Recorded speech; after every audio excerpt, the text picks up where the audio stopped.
स्वामी जी, बहुत एक हल्का सा क्वेश्चन आया था दिमाग में कि जब भी बात होती है सवाल पूछने की तो दिमाग ब्लैंक सा हो जाता है और ऐसा लगता है कि सब तो पता ही है। और स्वामी जी जो भी बात बताते हैं, जो भी देशना देते हैं, वो सारी एक जैसी सी है, क्योंकि एंड रिजल्ट सबका एक ही है। तो ऐसा लगता है कि सब सब बता ही दिया, सब पता है। फिर बाद में डाउट भी होता है कि पता कुछ भी नहीं, क्योंकि जब थोड़ी देर बाद फिर सुनना सुनना शुरू करते हैं कि यार ये तो पता ही नहीं था। तो ये क्या है? ये थोड़ा सा एक एक द्वंद सा है ये। तो इसके बारे में एक डाउट था। मन जो है बड़ा शातिर है, और जब प्रश्न करने की बारी आती है तो कहता है प्रश्न न करो, क्योंकि इस प्रश्न के बहाने मन को तोड़ दिया जाएगा। बहाना चाहिए, हमें तो बहाना चाहिए ना तुम्हें तोड़ने का। उसे मालूम है कि मैंने प्रश्न किया और मेरी वाट लगी। जो भी धारणाएं हैं, जितनी भी स्मार्ट धारणाएं हैं, स्मार्ट से स्मार्ट धारणा जो है चकनाचूर हो जाएगी, तोड़ फोड़ हो जाएगी। तो वह बहाना करता है कि नहीं नहीं, हमें तो सब पता है। अरे वो तो सब ऐसा ही तो बोलेंगे गुरुजी, वह हाइपोथेटिकल है। और हम क्या बोलेंगे वो तो हमें भी पता नहीं होता, तो तुम्हें कैसे पता होगा? वह तो हमें भी पता नहीं होता ना, तो तुम्हें कैसे पता होगा? क्योंकि मन को जो भी पता है वह गोल चक्कर, विषय सर्कल है। उस प्रश्न से तुम उत्तर पैदा कर सकते हो, समाधान नहीं पैदा कर सकते। उत्तर तो बहुत तेरे मिल जाएंगे, पूरी दुनिया में मिल जाएंगे। बुद्धि बहुत सारे उत्तर खोज के लिए आएगी, और उन उत्तरों से न कभी कोई बात बनी है न कभी बनेगी। बात समाधान से बनेगी, और समाधान है तुम्हारे प्रश्न का उत्तर नहीं, तुम्हारे प्रश्न के बहाने तुम्हें तोड़ देना। तुम टूटोगे, समाधान आ गया। तुम्हारा होना ही प्रश्न है, तुम्हारा होना ही समस्या है, तुम्हारा होना ही द्वंद्व है। प्रश्न का अर्थ द्वंद्व है। प्रश्न क्यों उठा? भीतर द्वंद्व है, और तुम जो है प्रश्न हो, तुम द्वंद्व हो, तुम समस्या हो। द्वंद्व ही तो समस्या है ना। हम प्रश्न का उत्तर नहीं देते, प्रश्न के बहाने तुम्हें तोड़ते हैं, तुम्हें नष्ट करते हैं, तुम्हें मिटा देना चाहते हैं। क्योंकि तुम मिट जाओ तो समस्या खत्म, न रहेगा बांस न बजेगी बांसुरी। जब तुम रहोगे ही नहीं तो समस्या कहां से रहेगी? तुम्हारा होना समस्या है, यह बात तुम समझो। और जो दांव खेल रहा है वह तुम्हारा मन है, अर्थात तुम ही हो, तुम ही तो मन हो ना। मेरा मन ऐसा करता है, अरे मेरा मन ऐसा नहीं करता। जो कह रहा है यह भी मन ही है, तुम्हारा ही मन है, बहुत स्मार्ट है। वह जो मन को किसी थर्ड पर्सन के रूप में, थर्ड पार्टी के रूप में लेता है, जबकि वो फर्स्ट पार्टी तुम ही हो। मन तुम ही हो। बहुत थिन मैट्रिक्स है, और ये जितना भी बचना है ना, ये बचने का प्रयास जो है, तुम अपने अहंकार को बचा ले जाओगे।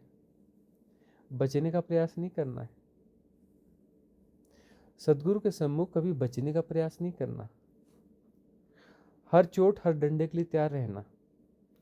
जितने जितने चोट और जितने डंडे पड़ेंगे उतनी बात बनेगी। तुम टूटोगे, फूटोगे, हर्ट होगे तो भी तटस्थ बने रहना। उस टूटते हुए देखना, यदि वह हर्टनेस आ रही है और तुम एसोसिएट हो गए, तो फिर दूसरे विशियस सर्कल फिर वापस क्रिएट कर लोगे। हर्ट हो गए और तटस्थ रहना, टूटने फूटने के लिए तैयार रहना, क्योंकि तुम्हारा समाधान जो है टूटने फूटने पर ही है। तुम ही बैरियर हो, तुम्हारे भीतर बैरियर नहीं है, तुम ही बैरियर हो, तुम ही द्वंद्व हो, तुम ही प्रश्न हो। मेरे अंदर एक प्रश्न आया ना, तुम एक प्रश्न हो, तुम द्वंद्व हो, तुम समस्या हो, तुम बैरियर हो, तुम्हें मिटना होगा। अब जो प्रश्न आ रहा है वह जो है एक थिन मैट्रिक्स है। उस थिन मैट्रिक्स को हम समझ लेंगे, और हम तुम्हें तुम्हारे थिन मैट्रिक्स को तोड़ेंगे। तो थिन मैट्रिक्स वह पाया है जिसके सहारे तुम खड़े हो। देखा तुमने बड़ी बड़ी कुछ वो लकड़ियों की पुराने जमाने की अलमारियां, और उसके अंदर छोटे छोटे पैर हुआ करते थे जो बाहर से दिखते ही नहीं, या बड़े बड़े पलंग हैं उनके पैर दिखते ही नहीं हैं, और भीतर रहते हैं और वो पूरा संभाले रहते हैं।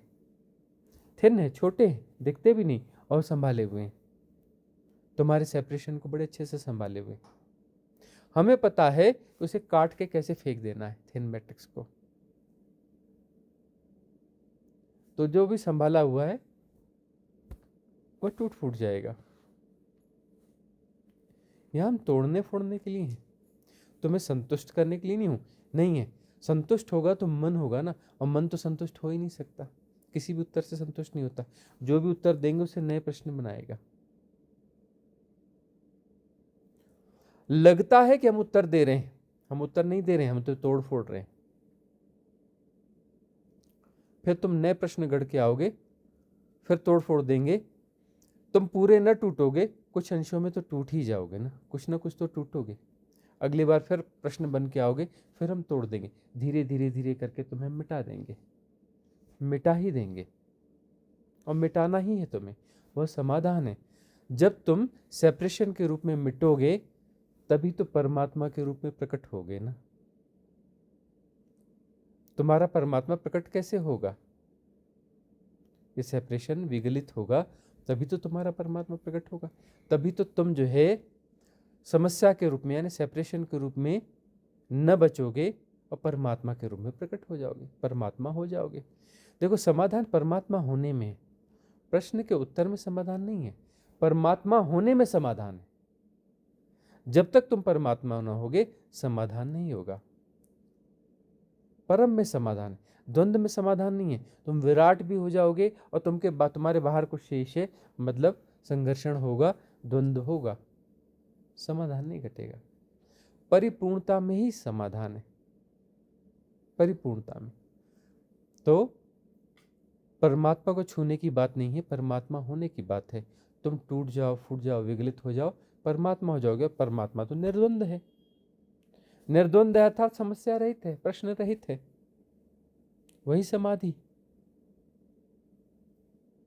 ठीक है, और कोई प्रश्न है? जी जी, एक और है। हाँ हाँ हाँ, हाँ, जोर से पूछो। मैं ही पूछ लूँ? हाँ, स्वामी जी, ये पर्सन तो नहीं है बट आई थिंक ये मोर ज़्यादा थोड़ा सा एक प्रॉब्लम हो सकती है। होता क्या है कि बचपन से घरों में हर जगह होता है, सब पैर छूते हैं एक दूसरों के, और बड़ों के छूते हैं स्पेशली। तो मेरे घर में हमेशा ये रहा, कोई आएगा तो पैर छूने हैं, पर मैंने कभी नहीं छुए, और पेरेंट्स ने कुटाई भी किया 2-4 बार, पर नहीं छुए कभी, ना पेरेंट्स के ना कभी किसी के। और अभी देखता हूँ आपके भी छूते हैं सब, और मैं कहीं और जगह भी गया तो सब पैर छूते हैं, मुझसे नहीं होता। तो कई बार लगता है कि क्या है ये, मतलब ये प्रॉब्लम है, ईगो है, क्या है ये, ऐसा ऐसा क्यों होता है? क्या इसमें कोई गड़बड़ है? ये जो गड़बड़ है, ये गड़बड़ तुम पहचान नहीं पा रहे हो। क्यों नहीं पहचान पा रहे हो? क्योंकि इस लाइफ की है ही नहीं। तुम्हें लगता है मैं बचपन से ऐसा हूँ, बचपन से ऐसा नहीं, पिछले जन्म से ऐसे हो। इसका जो कॉज है, रूट कॉज है, उस जन्म में है ही नहीं। इसका रूट कॉज जो है पास्ट लाइफ में। तो पास्ट लाइफ में तुम जो है एक बहुत अच्छे इन्फ्लुएंसर रहे हो। तुम्हारी तर्क शक्ति जो अभी ज़्यादा है ना, कोई इस जन्म में अर्जित की हुई नहीं है, तुम्हारी पास्ट लाइफ की है। तुम पिछले जन्म के इन्फ्लुएंसर हो, और स्पिरिचुअल इन्फ्लुएंसर रहे हो। तो इन्फ्लुएंसर जो होता है उसे लगता है कि मैं सब जानता हूँ, इंटेलिजेंट है। इंटेलिजेंस ही तुम्हारी पिछले जन्म में ही बहुत ज़्यादा थी, इस जन्म में भी तुम इंटेलिजेंट हो। तो उस इंटेलिजेंस में ये रहता है कि मैं सब कुछ जानता हूँ, और जो सम्मुख जो व्यक्ति है ये थोड़ा बहुत मुझसे ज़्यादा जानता है, मैं तो अपना सीख लूँगा इससे थोड़े दिनों में, मैं भी इसके इक्वल हो जाऊँगा, तो मुझे झुकने की क्या ज़रूरत है। हम तो कह ही नहीं रहे कि तुम झुको, न इनसे कह रहे न उनसे कह रहे, थोड़े दिनों में हिंट करते रहते हैं, थोड़ा सा जैसे ज़्यादा होगी, अरे प्लीज़ सब वहीं से नमाज पढ़ लो ना, क्यों यहाँ आते हो? तुम्हें झुकना ही है ना, झुकना फ़ायदेमंद होता है ना, झुकने से अहंकार गलता है ना, जहाँ हो वहीं से झुक जाओ ना, नमाज पढ़ लो। काहे एक एक आते हो, हम पे रहम करो। एक एक एक एक एक इतने बड़े सेशन के बाद हमें लगता है कि थोड़ा सा हम वॉशरूम जाए, इधर जाए उधर जाए, है ना। उठ जाए तो लोग अटपटा लगेगा, और जो है क्यों बनती है, अभी और संख्या बढ़ने वाली, दिक्कत होने वाली है। इतने लंबे सेशन के बाद हमें थोड़ा शरीर में ही है, शरीर को थोड़ा सहूलियत चाहिए होती है कि हम उठे, यहाँ से निकले, थोड़ा सा हाथ पैर सीधे करें, थोड़ा सा वॉशरूम जाएं। लेकिन नहीं, हमें जो है वो उस सारे उसमें ठहरना पड़ता है। हमारी तरफ से आग्रह नहीं है, हम नहीं कह रहे तुम झुको, तुम हमारे कारण नहीं झुकते हो। जो झुकते हो तो अपने कारण, नहीं झुकते हो अपने कारण। झुकने से तुम्हें कुछ मिलेगा, हमें कुछ नहीं मिलने वाला है। तुम्हारे झुकने से तुम्हें कुछ मिलेगा, तुम्हारे न झुकने से तुम्हारे भीतर की कोई समस्या है। ये समस्या तुम्हारी है, उसमें किसी और की समस्या है ही नहीं। हाँ, ऐसा फील भी होता है कि शायद मतलब कुछ गलत हो रहा है। ये गलत भी नहीं है, बट ऐसा लगता है। हाँ, मतलब यह है कि ये सहजता में नहीं है। जी जी जी न झुकना जो है सहज नहीं है, झुकना सहज है, लेकिन भीतर बैरियर है, जी जी, भीतर बैरियर है। करेक्ट। तो ये बैरियर जो पास्ट लाइफ का है, कि उस समय जो है ये ऐसा हो गया कि नहीं, मैं सब कुछ जानता हूँ और मैं विशिष्ट हूँ, मैं क्यों झुकूं दूसरों के सम्मुख, है? तो मैं सब कुछ जानता हूँ और मैं विशिष्ट हूँ, तो झुकेगा नहीं। और झुकना तो ये जो देखो, सनातन परंपरा में झुकने की कैसी स्थिति बनाई गई कि तुम को जो है झुकने के 1000 तरीके दिए, कि बाय द वे कहीं तुम नकली झुक रहे हो तो कहीं तो असली झुक जाओगे। पेड़ के सामने झुक जाओ, नदी आई वहाँ झुक जाओ, पहाड़ आया पहाड़ झुक जाओ। अब पता नहीं, अब तो नहीं होता, लेकिन बचपन में हम जैसे आसपास के पर्वत थे तो माँ ले जाती थी, पर्वत है, कोई दिन है, किसी दिन जाएंगे पर्वत में, दिया लेके जाएंगे, अगरबत्ती लेके जाएंगे, लगाएंगे, पर्वत को प्रणाम करेंगे, नदी को प्रणाम, नदी के पास जाएंगे, प्रणाम करेंगे। और हम तो जंगलों में आदिवासियों के बीच में रहे, वो तो प्रकृति पूजक ही, नदी की पूजा करेंगे, पहाड़ की पूजा करेंगे, है ना। और सूरज की पूजा करो, इसकी हर कहीं किसी भी बहाने झुको, कहीं भी झुको, झुकना है। क्योंकि उस झुकने से राइट इंटेलिजेंस ग्रो होगा। अभी इंटेलिजेंस तो है लेकिन राइट नहीं है ना। राइट इंटेलिजेंस का मतलब क्या होता है कि उसमें फ्लेक्सिबिलिटी है। रॉन्ग इंटेलिजेंस का मतलब यही सत्य है, कांस्टेंट है, मैं जानता हूं और ये कांस्टेंट है। अब हमसे जो प्रश्न करे हुए, बहुत सारे प्रश्न रिपीट आते हैं, लेकिन उत्तर तो रिपीट आते नहीं, उत्तर तो हमेशा बदल बदल के आते हैं। क्यों? क्योंकि हमारा आग्रह ही नहीं है कि सत्य कोई कांस्टेंट है। देखो, जो धर्म बने हैं उन धर्मों से सड़ी बदबू आती है। क्यों आती है? क्योंकि वहां पे कांस्टेंट है सब कुछ, और धर्म कांस्टेंट है ही नहीं। धर्म तो एक प्रवाह है, कांस्टेंट हो कैसे सकता है? तो जो इंटेलिजेंस है, ये वाली इंटेलिजेंस जो डेटा बेस्ड है, वो बोलता है शास्त्र प्रमाण है, यह है वह है, फलाना है ठिकाना, वो कांस्टेंट का आग्रह कर रहा है कि ठहरी हुई कोई चीज है। तो ठहरी हुई चीज है, वहां पे सड़ांध आएगी। उस सड़ांध का नाम अहंकार। अहंकार एक सड़ांध है ना। कांस्टेंट के आग्रह से पैदा हुई सड़ांध का नाम जो है, उस बदबू का नाम जो है, उस स्मेल का, बैड स्मेल का नाम जो है अहंकार। वह बुद्धिमान, इंटेलेक्ट हो सकता है, लेकिन है तो अहंकार, है तो बदबू, है तो सड़ांध। तो जब झुकते हैं उसका अर्थ है कि सत्य जो है वह कांस्टेंट नहीं है, प्रवाह है। झुकने का अर्थ है कि मैं अड़ता नहीं हूं, मैं अड़ता नहीं हूं। जब भी तुम ऐसे सीधे रहोगे ना, 90 डिग्री रहोगे ना, तो अहंकार ज्यादा होगा। हठ योग में 90 डिग्री का बड़ा महत्व है। हम सहज योग में साधना में बैठे, कोई ऐसा टेढ़ा होकर बैठा, ऐसा चलता है चलता है चलता है। ज्यादा सीधे बैठोगे तो बहुत सारे लोगों का बड़ा अहंकार होता है।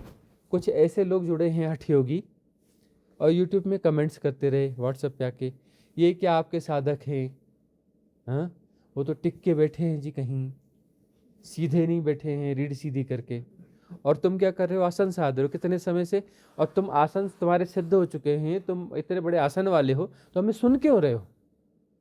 वो भी करते रहेंगे लेकिन सुनना नहीं छोड़ेंगे। हमें सुन क्यों रहे हो भाई? तुम महान हो, तुम्हारा आसन सिद्ध है, तुम्हारी रीढ़ सीधी है, तुम्हारा अहंकार सीधा है, तुम महान हो ना। महान का मतलब तुम्हारा अहंकार सीधा है, तुम्हारी रीढ़ सीधी है, तो हमें काहे सुन रहे हो? हमें सुन क्यों रहे हो भाई? लेकिन सुनना भी जरूरी है। क्यों? क्योंकि रीढ़ सीधी करते करते पूरी जिंदगी बीत गई, सीधा तो कुछ हुआ ही नहीं, सब टेढ़ा मेढ़ा ही है, बात तो कुछ बनी नहीं, बात तो कुछ बनी नहीं ना। हम फ्लेक्सिबल हैं। देखो, फ्लेक्सिबल होना है। परमात्मा की बहुत सारी परिभाषाएं हो सकती हैं जो निकटवर्ती, वैसे परमात्मा की कोई परिभाषा नहीं हो सकती, लेकिन निकटवर्ती बहुत सारी परिभाषाएं हो सकती हैं।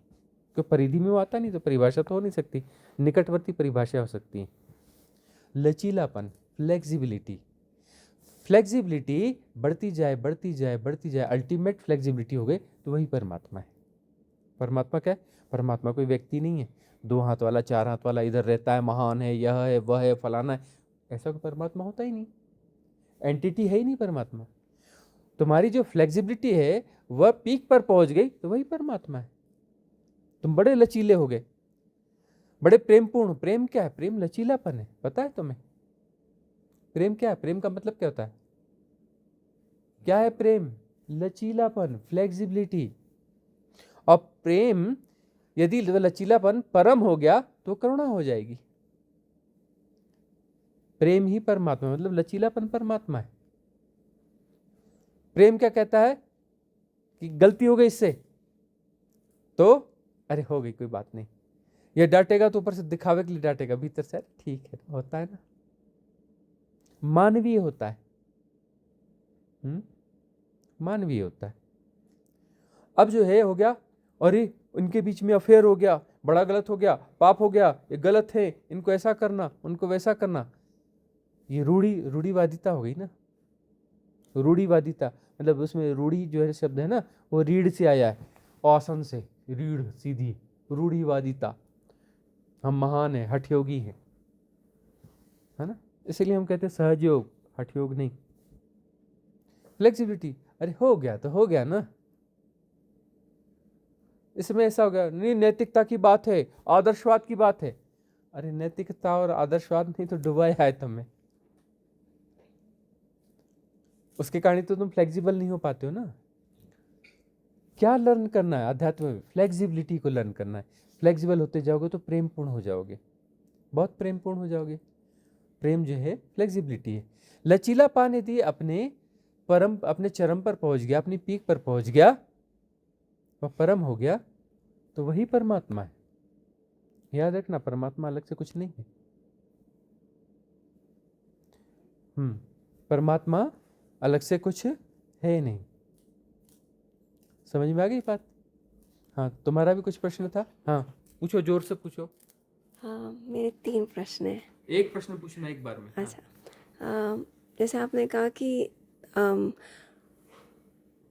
अगर हमें हायर लेवल पे जाना होता है, जैसे वैराग्य में जिसमें आप लिटरली आंसू आते हैं, तो हमें वो स्टेज ऊपर वाली पहुंचने के लिए कठिन रास्ता ज़रूर ही लेना है। मतलब अगर हम घर पे बैठ के साधना करते हैं या जंगल में जाके ही करना होता है, मतलब क्या मेरे को ये लगता है कि जैसे लेवल जो अच्छा वाला, जैसे आप कहते हैं कि जिसमें बिल्कुल फ़र्क ही नहीं पड़ता, कुछ भी हो रहा है फिर भी आनंदित हो, तो वो लेवल हम अपने आप साधना करें तो भी आ सकता है घर बैठे अपने एनवायरनमेंट में। ऐसा है कि हमने साधनाएं करी, कठिन करी, थोड़ी कठिन परिस्थितियों में करी, ऐसा दिखता है। हमने कठिन परिस्थितियों में नहीं करी, हमने जंगल जाना चुना जी। अरे हमारा गांव ही जंगल था, हम जब पैदा ही जंगल में हुए, है ना। जंगल में क्यों जाते थे? बचपन से ही जाते थे। अब कहाँ जाओ, कहीं भी जाओगे तो जंगल है। गांव ही जंगल के बीच में था, 200-400 कदम चल गए मतलब घने जंगल में पहुंच गए। 200-400 कदम चल गए मतलब घने जंगल। यहाँ भी बैठे हो ना, यहाँ बाहर निकल गए तो क्या 10 किलोमीटर दूर जंगल पड़ेगा? अरे बाहर निकले जंगल ही है ना, टेरेस पे निकले तो जंगल ही है ना। ऐसा ही हमारा था जहाँ हम पैदा हुए रहे। खिड़की से झांकोगे तो जंगल है, बाहर देखोगे तो जंगल है, आंगन में निकलोगे तो मोटे मोटे पेड़ है। तो हम रहे ही जंगल में ना। अब वहाँ पर यह था कि थोड़ी और यायावरी थी कि थोड़ा और गहरे में चले जाते, कोई नदी देखी, नदी के अंदर चले गए, उधर चले गए, ज़्यादा एकांत में चले गए। तो वह हमें गिफ्ट था। जंगल हमने भाग कर जंगल गए ऐसा नहीं, हम तो रहते थे घर में, पिता के घर में रहते थे। वहाँ शिफ्ट होना पड़ा हमें। क्यों? माता जी एक्सपायर हो गई छोटपन में ही, छोटे छोटे थे, तीसरी चौथी में पढ़ते थे, माता जी एक्सपायर हो गई। पिताजी का कारोबार कहाँ था? जंगल में। अनाज का कारोबार, वनोपज का कारोबार, यह कारोबार जंगल के गांव में। अब शिफ्ट कहाँ होना था? ऑप्शन था ही नहीं, शिफ्ट वहीं होना पड़ेगा, गांव में, जंगल में। और जंगली इलाका, बहुत बड़ा जंगली इलाका, छोटा मोटा भी नहीं। हजारों लाखों वर्ग, कई हजारों वर्ग किलोमीटर का।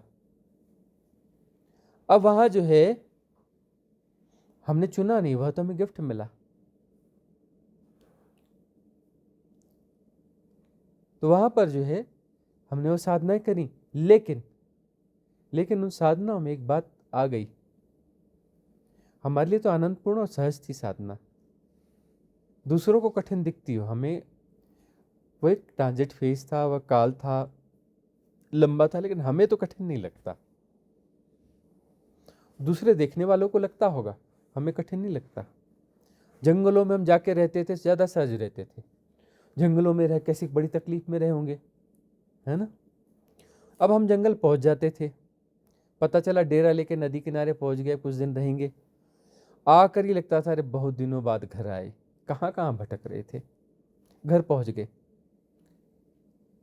तुम्हें क्या लगेगा? जंगल में गए, अब वहां जंगल में तकलीफ में रहेंगे, हम वहां लग रहा है अरे कहाँ रह रहे थे, दीवारों के बीच में, आहा हा हा, अपने घर वापस आ गए। हमें लगता था हमारा घर है, असली घर ये है, वहां हम वापस आए। हमारे लिए कठिन नहीं था, हमारे लिए तो आनंद था। वह सब जीव जंतु आ गए, इंटैक्ट हो रहे हैं, हमें कभी पराये लगे ही नहीं। वह अरे वहां ये खतरा है, वो खतरा है, हमें लगता है कि नहीं, वो हमारे परिजन है। वो हमारे लिए खतरा नहीं, वो हमारे परिजन थे, हमारी स्वाभाविकता थी, वह हमारी सहजता थी। और तपश्चर्या का थोड़ा काल तो होगा, तपश्चर्या तो होगी ना, एकदम आइडियल कि नहीं जी कुछ नहीं होगा, छुच्छाई काली माई और सीधे हो जाएगा, उस चक्कर में नहीं रहना। जनक का भी तपश्चर्या का काल, ट्रांजिट फेज बड़ा लंबा था, तब जाकर के पात्रता अर्जित हुई और अष्टावक्र से भेंट हुई और क्षण में हो गया, लेकिन ट्रांजिट फेज तो पूरा भोगा ना। राजपद का प्रयोग टूल की तरह करता था वह शख्स, अपने प्रभाव का, पद का, धन का प्रयोग जो है टूल की तरह करता था। उसे बस पता चल जाए कि कोई ज्ञानी है, कोई ऐसा है, कोई वैसा है, भेज देगा प्रधानमंत्री मंत्रियों को, जाओ प्रणाम करो, भेंट दो, निवेदन करो आने के लिए, रथ ले जाओ, रथ में ले आओ। राजपद का ऐसा प्रयोग, अच्छे से रखो, खिलाओ पिलाओ, सेवा करो, फिर महाराज कुछ कृपा करें, बताएं। उन्होंने बताया, सुना, बाद में समझ आ गया कि बहुत गहरी बात तो है ही नहीं है, ठीक है धन धान्य दे दो, हाथ पैर जोड़ लो, क्या दिक्कत है, प्रणाम कर लो, विदा कर दो, फिर अगला ढूंढो, फिर अगला ढूंढो। पूरा जीवन लगाया और एक वरिष्ठ आयु में जो है जा करके अष्टावक्र से, सदगुरु से भेंट हुई, तब जाकर सदगुरु से भेंट हुई, संयोगवशात हुई, आमंत्रित नहीं किया था, संयोगवशात हुई। शास्त्रार्थ ही करवा रहा था, दुनिया भर के सब ऋषि मुनि पंडित प्रकांड विद्वानों को बुला करके शास्त्रार्थ करवा रहा था जनक, पूरा राज दरबार भरा हुआ था। उसमें जो है महान पंडित यानी अष्टावक्र के पिता भी आए हुए थे। कोई समस्या हुई, माता ने भेजा, जब पिता को बुला के लिया, जरूरी।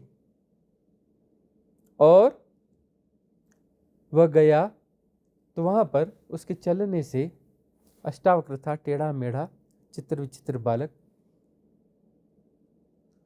उसके चलने से, वो विचित्र प्रकार की चाल को देख करके वो सारे प्रकांड विद्वान जो है जोर जोर से हंसने लगे। महान पंडित सब हंसने लगे, कैसा अजूबा सा व्यक्ति आया है।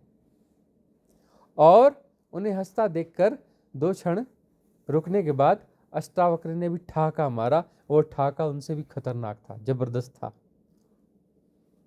और सब जो है चुप हो गए, मौन हो गए,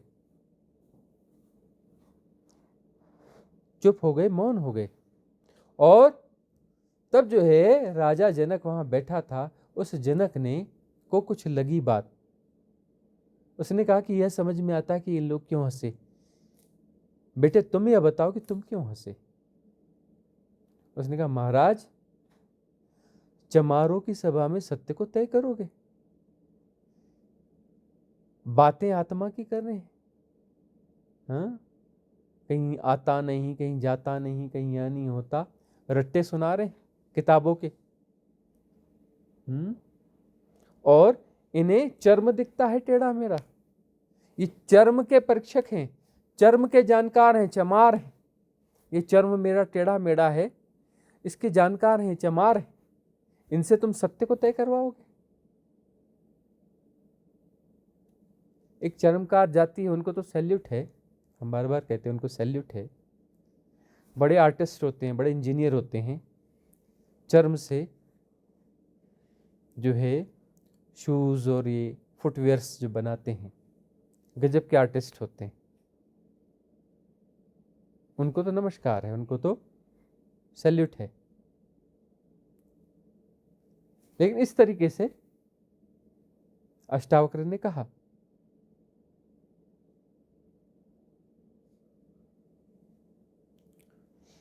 तो यह देखो, साधना जो है कहीं भी हो सकती है। तुम्हारे कंफर्ट जोन में भी हो सकती है। तुम्हारा कंफर्ट जोन तुम्हारा टूल हो सकता है ना। कंफर्ट जोन से बाहर कभी कभी निकलना चाहिए, पीरियडिकली। लेकिन उस कंफर्ट जोन में आकर तुम्हारी साधना अच्छी होगी। उस सारी विपरीत परिस्थितियों से हमने जो निचोड़ निकाला और जो देशनाएं तुम्हें दे रहे हैं, इस प्रकार की देशनाएं दे रहे हैं कि तुम्हारे उस कंफर्ट जोन में तुम्हारी साधना सफल हो सके।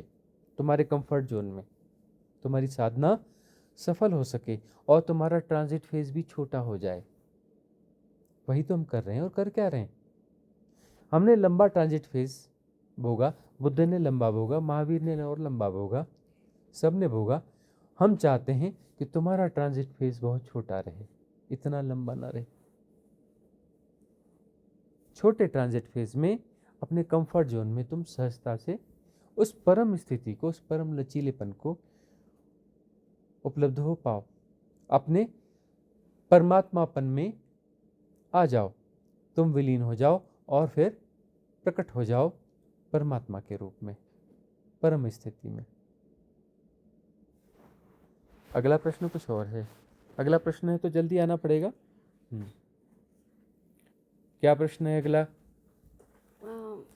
मेरा प्रश्न है कि जैसे स्टेजेस ऑफ मेडिटेशन जैसे होती हैं गुरुजी, जैसे हम एक स्टेज आती है जिसमें बॉडी थोड़ी हिलती है, दूसरा आता है जिसमें बिल्कुल पता ही नहीं होता कि तुम हो, बिल्कुल जीरो हो जाते हैं। और जब कुछ तब थोड़े टाइम बाद अपने आप ही वापस आ जाते हैं। इसके ऊपर भी इसकी मतलब कैसे जाता है आगे प्रोग्रेशन? एक बात तुम ये बताओ कि एक तो हिलना डुलना बात समझ में आ गई है ना। हाँ जी। एक दूसरी बात की पता ही नहीं चलता, मतलब कुछ भी पता नहीं चलता, बेहोश हो जाते हो कि हो ही कोई नहीं, ध्वनि भी नहीं सुनाई पड़ती।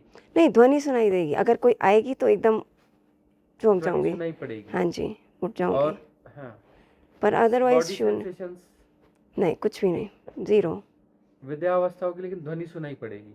ध्वनि आई तो एकदम अलर्ट हो जाऊंगी, मतलब वापस अपने मतलब जैसे धीरे धीरे धीरे धीरे अपने नॉर्मल उसमें आ जाते हैं ऐसे। हाँ तो जी। बस यही है कि यदि उस गहराई में जा रहे हो हाँ जी। और वहां पर यदि ध्वनि का सुनना हो रहा है, हाँ जी। यदि ध्वनि का सुनना हो रहा है तो फिर ठीक हो। यदि ध्वनि का सुनना नहीं हो रहा है तो बेहोश हो, तब बेहोशी है। तब बेहोशी है।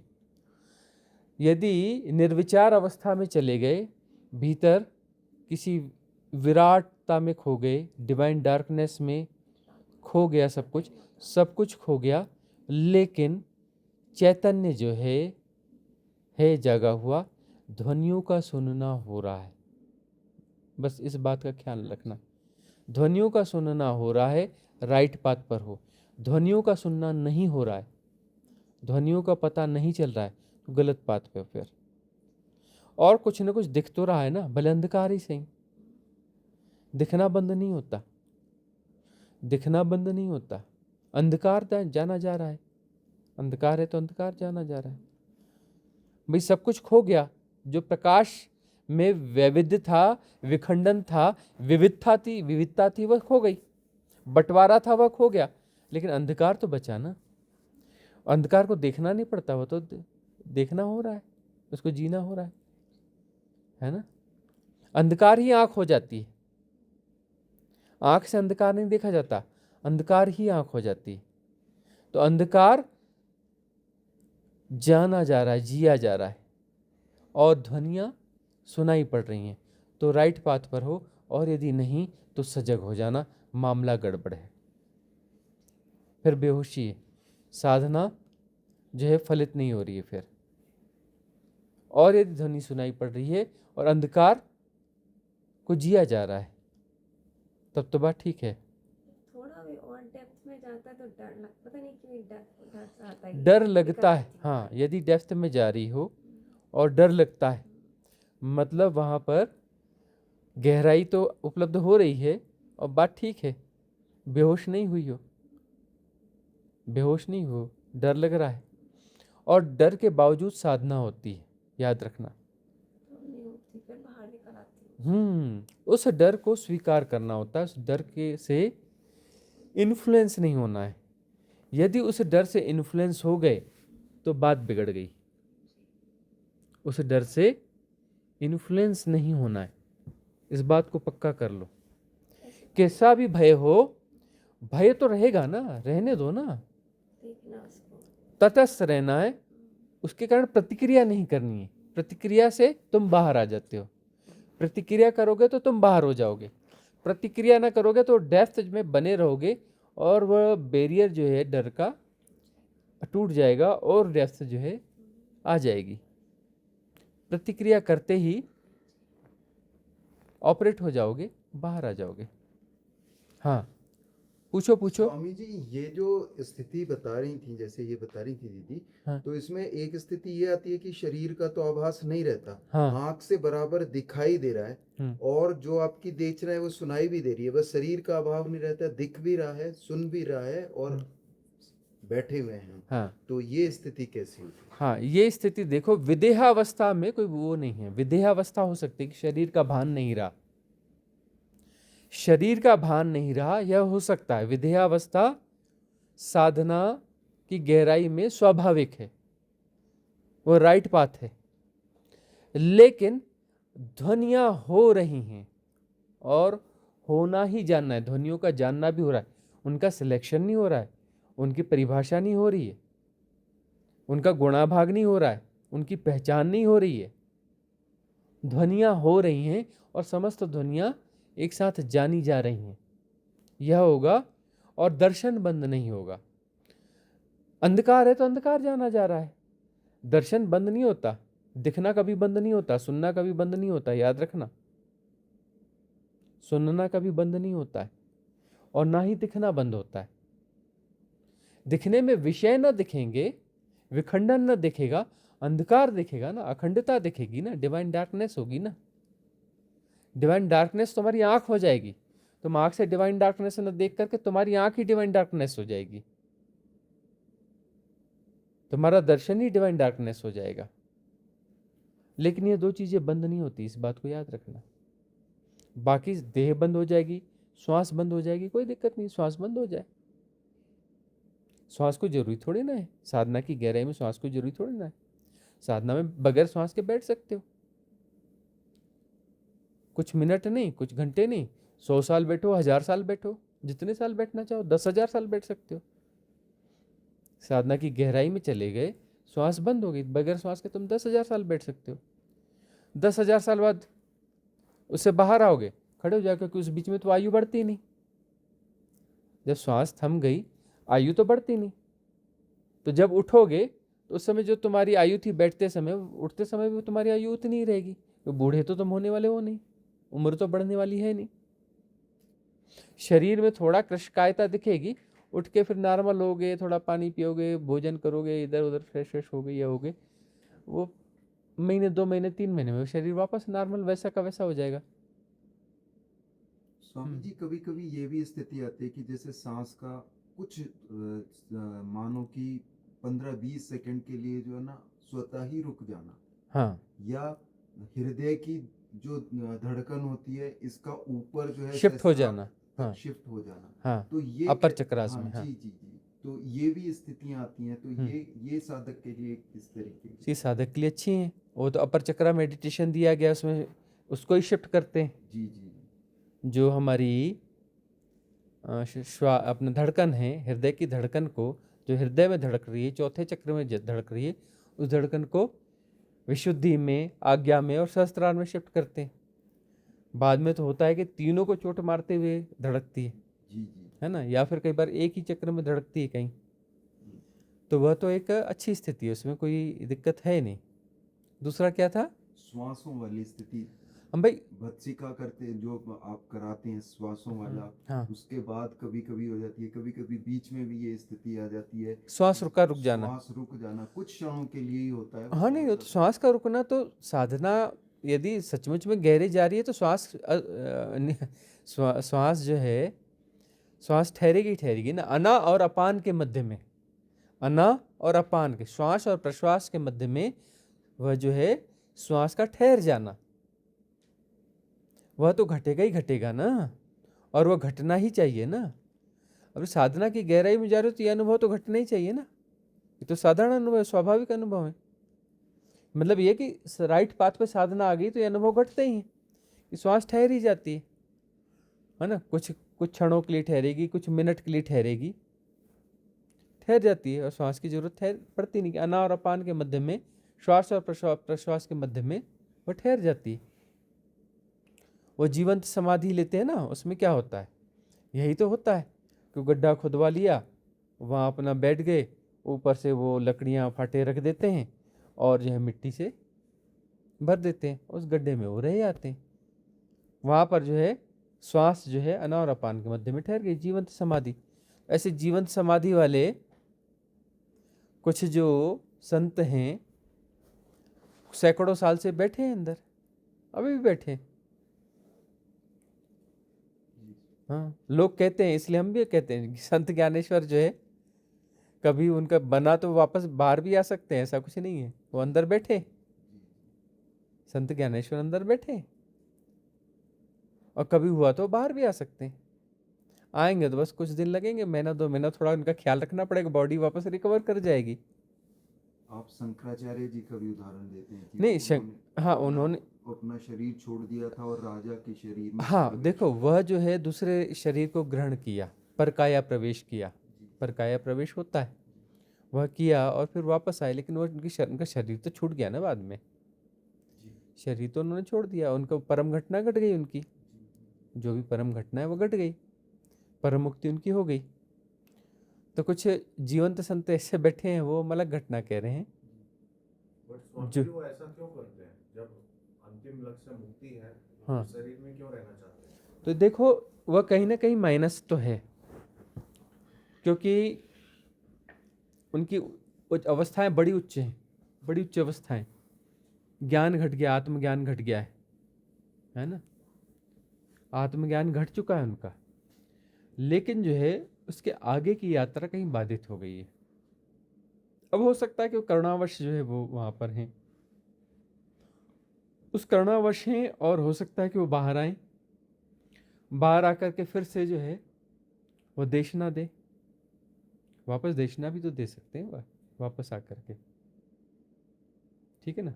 और यह भी हो सकता है कि उस समय की परिस्थितियों के हिसाब से उनके सारे कर्माज वहाँ विलीन नहीं हो पा रहे, कट नहीं पा रहे होंगे, तो उनको लगा कि या तो देह छोड़ करके दूसरा जन्म लो, या फिर इस अवस्था में यहीं शरीर को रख दो, और जब भी वो समय आएगा 200, 400, 500, 700 साल बाद, तो फिर अपना बाहर आ करके बाकी कर्माज वो क्लियर करने वो कर लेंगे, कोई दूसरी साधना पद्धति होगी गहरी वाली उसको अपना लेंगे, खेल खत्म कर देंगे। स्वामी जी, इसमें फॉलोइंग क्वेश्चन बनता है, हाँ मुझे जो आ रहा है, हम्म। सॉरी उसके लिए। हाँ जोर से बोलो। हाँ जैसे अभी देशना वाली आपने बात की, हाँ तो क्या देशना भी एक सूक्ष्म बंधन हो सकता है, सूक्ष्म मैट्रिक्स हो सकता है? नहीं, देशना बंधन भी हो सकता है, देशना मुक्ति भी हो सकती है। देशना कैसी है? देशना की क्वालिटी पर है ना। बहुत सारी देशना है जो मध्य की देशना है, वह बंधन बन सकती है ना। अब तुम हमारी देशना को बंधन बनाने लगोगे, हमें तो सब दिखता है ना। थोड़े समय तक हम देखेंगे, एक ऐसा सोटा घुमा के मारेंगे कि सारा ज्ञान तुम्हारा निकाल देंगे। जो देशना को तुम स्टोर करके ज्ञान बना रहे थे ना, बंधन बना रहे थे ना, ऐसा सोटा मारेंगे कि निकाल के फेंक देंगे। हम अपनी देशना को तुम्हारा ज्ञान नहीं बनने देंगे, याद रखना, तुम्हारा ज्ञान नहीं बनने देंगे। और जो तुम हो, जो ज्ञान को इकट्ठा कर रहे हो, ऐसा सोटा मारेंगे। हम ज्ञान नहीं, हम तो तुम्हें सोटा मारेंगे ना, कि तुम ही गायब हो जाओ। तुम ही न बचोगे तो फिर उस ज्ञान का क्या होगा? देखेगा ना ये ज्ञान बटोर कौन रहा है, सोटा हम उसको मारेंगे। तो हमारी देशना को तो तुम बंधन न बना पाओगे, डटे रहे, टिके रहे, लगे रहे तो। इसलिए हम कहते हैं कि रिट्रीट्स में आना जरूरी है। हमारी देशना सुन सुनकर यदि तुमने कुछ ज्ञान बना लिया है, तो सोटे खाने के लिए आ जाओ, है ना। इसलिए हम बुलाते हैं स्वामी कि संग साथ बहुत जरूरी है, सत्संग बहुत जरूरी है। क्योंकि डिस्टेंस में तुम जो है देशना से ज्ञान बना सकते हो, ज्ञान का अहंकार फिर क्रिएट कर सकते हो, फिर क्रिएट कर सकते हो। भाई मैट्रिक्स तो बहुत खतरनाक मैट्रिक्स क्रिएट कर सकता है, थिन मैट्रिक्स क्रिएट कर सकता है कौन मन।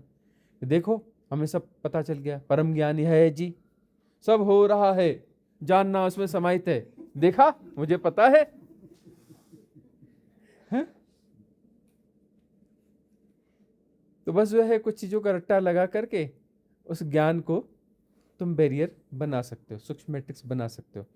जब भी संग साथ में आओगे, मौका देखकर हम तुम्हारा सिर खोपड़ी खोल देंगे, सिर फोड़ देंगे, तुम्हें मिटा देंगे। स्वामी जी, जैसे सभी देशनाओं में सजगता की बात की जाती है, तो जैसे कि अब हम साधना करते हैं या सामान्यतः भी ये स्थिति आती है कि हमें कुछ ध्वनियाँ सुनाई देती हैं, जैसे अभी हम कर रहे थे कि झींगुर वाली ध्वनि सुनाई देती है, घंटे की सुनाई देती है, किसी को बांसुरी की सुनाई देती है, और वो लंबे समय तक सुनाई देती है। क्या वो भी सजगता का एक माध्यम बन सकती है साधक?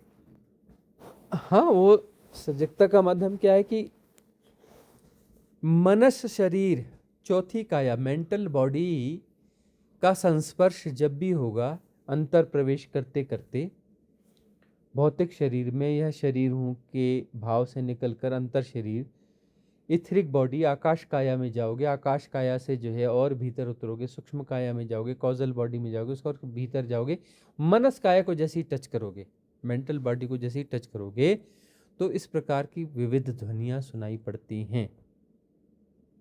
और यदि ठीक से संस्पर्श होगा तो फिर ये जो टी ची पी, बांसुरी की ध्वनि, यह वह झिंगूर की ध्वनि सब गायब हो जाएगी और दिव्य नाद प्रकट होगा, ओमकार का नाद सुनाई पड़ेगा। देखो ओमकार का नाद परम है, इसके पहले की सारी ध्वनियाँ जो है वो पहले की हैं, सब पहले की हैं, उनकी डिविनिटी बहुत लेस है, कम है। दिव्य नाद जो है, दिव्यता जो है, डिविनिटी जो है ओमकार में, अनाहत में, जो तुम कर रहे हो, है ना, इनको इसमें हम प्रोजेक्शन कर रहे हैं कि ये डिवाइन है। एक्चुअली यह उतना डिवाइन नहीं है, ये तो कॉपी है ना, अनाहत नाद की कॉपी कर रहे हैं ना, असली तो नहीं है ना, आहत नाद है ना। अनाहत नाद जो घटेगा वह डिवाइन है। उसके बाद जो है मनस काया में प्रवेश हो जाता है। मनस काया वह काया है जो कि सन्नद्ध है किसके साथ में?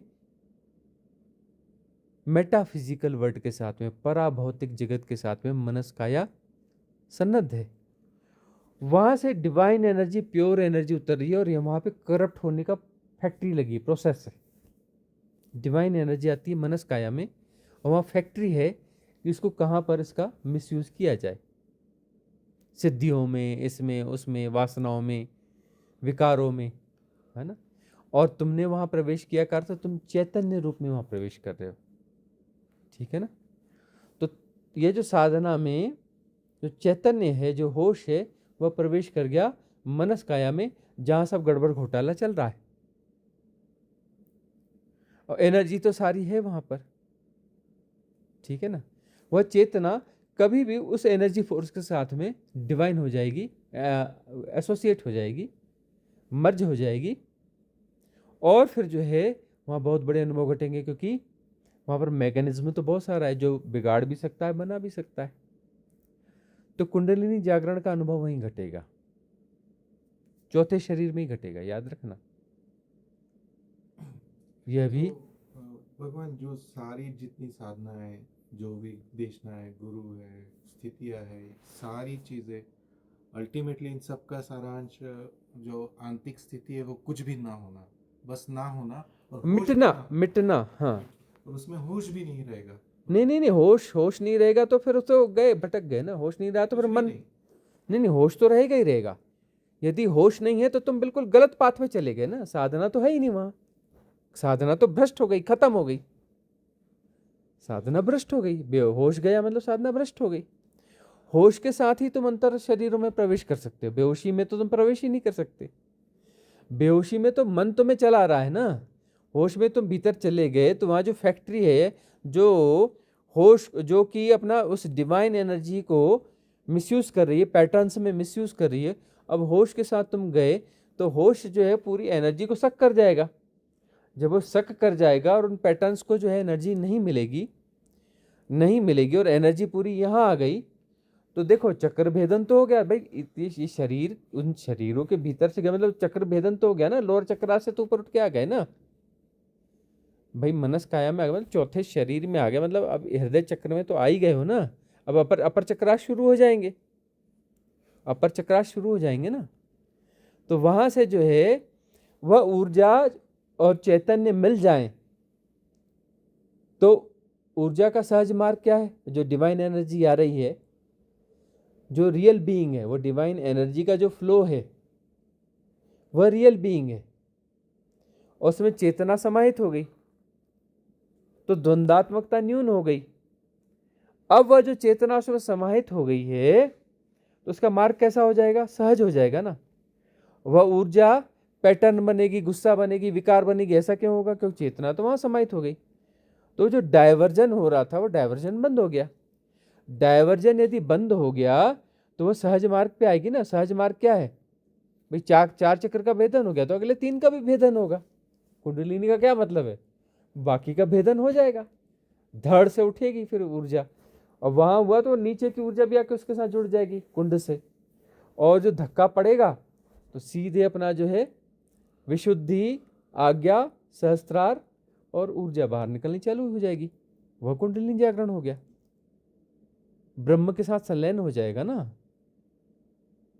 तो वह जो है ऊर्जा ब्रह्म की ऊर्जा है जो आती बीइंग के रूप में, लेकिन वह जो अब प्ले है तो वो डिवाइडेशन के रूप में आ रही है ना। अब वह जो है कुंड से संग्रहित शक्ति और यह शक्ति और शक्ति सब मिल करके जो है फ्लो में आए और अपर चक्रास से होते हुए उसने ब्रह्मरंध्र किया और समाहित हो गई किसमें? उसमें परम ऊर्जा में। वह जो डिवाइडेड एनर्जी आ रही थी वह शुद्ध फ्लो था। अब वह जो है पूरी चली गई, इसमें चेतना तुम्हारी समन्वित होकर के गई, तुम्हारी चेतना समन्वित होकर के गई, तो वह वे था, वह वे था। वहां से एक्चुअली आप भी वहीं से रही थी, वहीं चली गई। वह वे था तो वह जो सीमित धारा आई थी, सीमित धारा के माध्यम से, नदी के माध्यम से तुम समुद्र में मिल गए भाई। वो नदी के साथ तुम सन्नद्ध हो गए, उस नदी का प्रवाह, नदी फिर नदी के साथ बह गए तो कहाँ पहुंचोगे? समुद्र में। समुद्र में पहुंच गए। कुंडलिनी जागरण मतलब ऊर्जा के महान समुद्र में पहुंच गए। अल्टीमेट डेस्टिनेशन हम सबका होश है भगवान। होश है, होश का बढ़ना। हाँ, सो जब शिव होश यदि नहीं बढ़ रहा है मतलब तुम गलत जा रहे हो। जी भगवान, जो डेस्टिनेशन है अभी सब आत्मा बस होश अपनी परम स्थिति में आ जाए तो वही मुक्ति। होश होश परम मुक्ति में आ जाए, क्योंकि होश का अर्थ है, देखो बेहोशी का अर्थ है कि तुम क्षुद्र के साथ एसोसिएट हो, है ना। बेहोशी क्या है? होश ही है, होश का लोएस्ट फॉर्म है। बेहोशी क्या है? होश का लोएस्ट फॉर्म है। बेहोशी का मतलब ऐसा नहीं कि वहां होश नहीं होता उसको बेहोशी कहते हैं, ना। बेहोशी का मतलब है होश का लोएस्ट फॉर्म है, मतलब वह होश जो है ससीम के प्रति है, इसके प्रति होश है, बाकी के प्रति बेहोशी है। तुम काया के साथ जुड़े हो तो उस काया के प्रति तुम होशपूर्ण हो, बाकी के प्रति तुम बेहोश हो। इसके प्रति तुम संवेदनशील हो, बाकी के प्रति तुम असंवेदनशील हो। ठीक है ना। अब जो होश बढ़ रहा है, मतलब अपर कायास में होश आ रहा है, तुम थोड़ा जो है विराटता के प्रति संवेदनशील हो रहे हो। होश बढ़ने का मतलब तुम विराटता के प्रति संवेदनशील होते हो। जो बेहोश आदमी होता है किसी की हत्या कर सकता है, वो कहीं लड़ाई की झगड़ा कर सकता है, किसी को मार सकता है। बेहोश आदमी का मतलब वह काया के रूप में है, बाकी कायाएं पर है, संवेदनाएं उसकी मरी हुई हैं। मरी हुई है इन द सेंस बहुत कम है, ससीम है। अब होश बढ़ रहा है तो तुम्हारी काया बड़ी हो गई, तो तुम जो है बाहर जो लोग हैं उनके प्रति भी संवेदनशील हो जाओगे। इस साधना में क्या होता है, एक साधक गहरा चला गया, उसको बोले फूल तोड़ क्या, बोले भाई मैं और फूल तोड़ूं? क्यों तोड़ू भाई, क्या बिगाड़ा फूल ने मेरा, पेड़ ने मेरा क्या बिगाड़ा? और फूल मस्त खिला हुआ, इसको तोड़ने का क्या मतलब है? बोले भगवान जी में चढ़ाना है। अरे भगवान ही खिला हुआ है, उसमें खिलावट ही भगवान है, इसको यहाँ से निकाल के वहां चढ़ाना। अरे वो आपस में कनेक्टेड है, तो बीच में कौन सा दलाल आ गया? तू कौन सा गुणा भाग लगाने वाला गया है? हमने नहीं तोड़ना। तोड़ोगे? फूल तोड़ सकते हो। दूध भी डालते हैं वो 1200 लीटर। नहीं, वो एक अलग मैटर है, दूध डालते हैं, वो सब बेहोशी के परिणाम हैं। लेकिन देखो, होश में हो, होश को बढ़ाना है। अपर कायास, अपर काया विराट होती है, अपर काया विराट होती है, उसमें भी सब समाहित होने लगता है। तुम्हारी संवेदनशीलता बढ़ती है, होश के बढ़ने के साथ तुम्हारी संवेदनशीलता बढ़ती है। संवेदनशीलता अपनी पराकाष्ठा पर पहुंचती है तो परम संवेदना जो है परमात्मा है। परमात्मा क्या है? परम संवेदना। परमात्मा क्या है? परम संवेदना। व्यक्ति क्या है? न्यून संवेदना। व्यक्ति क्या है? न्यून संवेदना। परमात्मा क्या है? परम संवेदना। तो संवेदना का विकास ही तो साधना है, और होश से साधना बढ़ेगी, संवेदना बढ़ेगी। संवेदना बढ़ी मतलब होश बढ़ा, होश बढ़ा है ना संवेदना बढ़ी, एक ही बात है, कहने के ढंग है। होश बढ़ने के साथ तुम्हारा दायरा बढ़ता है, तुम बड़े दायरे के प्रति संवेदनशील होते हो। अभी तुम मेरा के प्रति संवेदनशील हो, मेरा बेटा, मेरा यह, मेरा वह। विपरीत परिस्थिति आएगी कि अपना सबको नहीं बचा सकते, तो तुम सब अपने आप को बचाओगे, बाकी को मरने दोगे। मेरा बेटा, मेरी बेटी, मेरा पत्नी, मेरा यह, मेरा वह। एकदम विपरीत परिस्थिति आएगी, तुम उन्हें बचाने जाओगे तो तुम भी मर जाओगे, तो तुम भाग जाओगे। इवन बर्ड्स रहती हैं, कुछ रहती हैं, वो जंगली झाड़ियों में आग लगती है, उनके घोंसले होते हैं, कोशिश करती हैं उनको बचाने की, लेकिन जब नहीं बचा पाती तो उड़ के भाग जाती हैं। भगवान होश और शून्य का मेल नहीं खा रहा है फिर?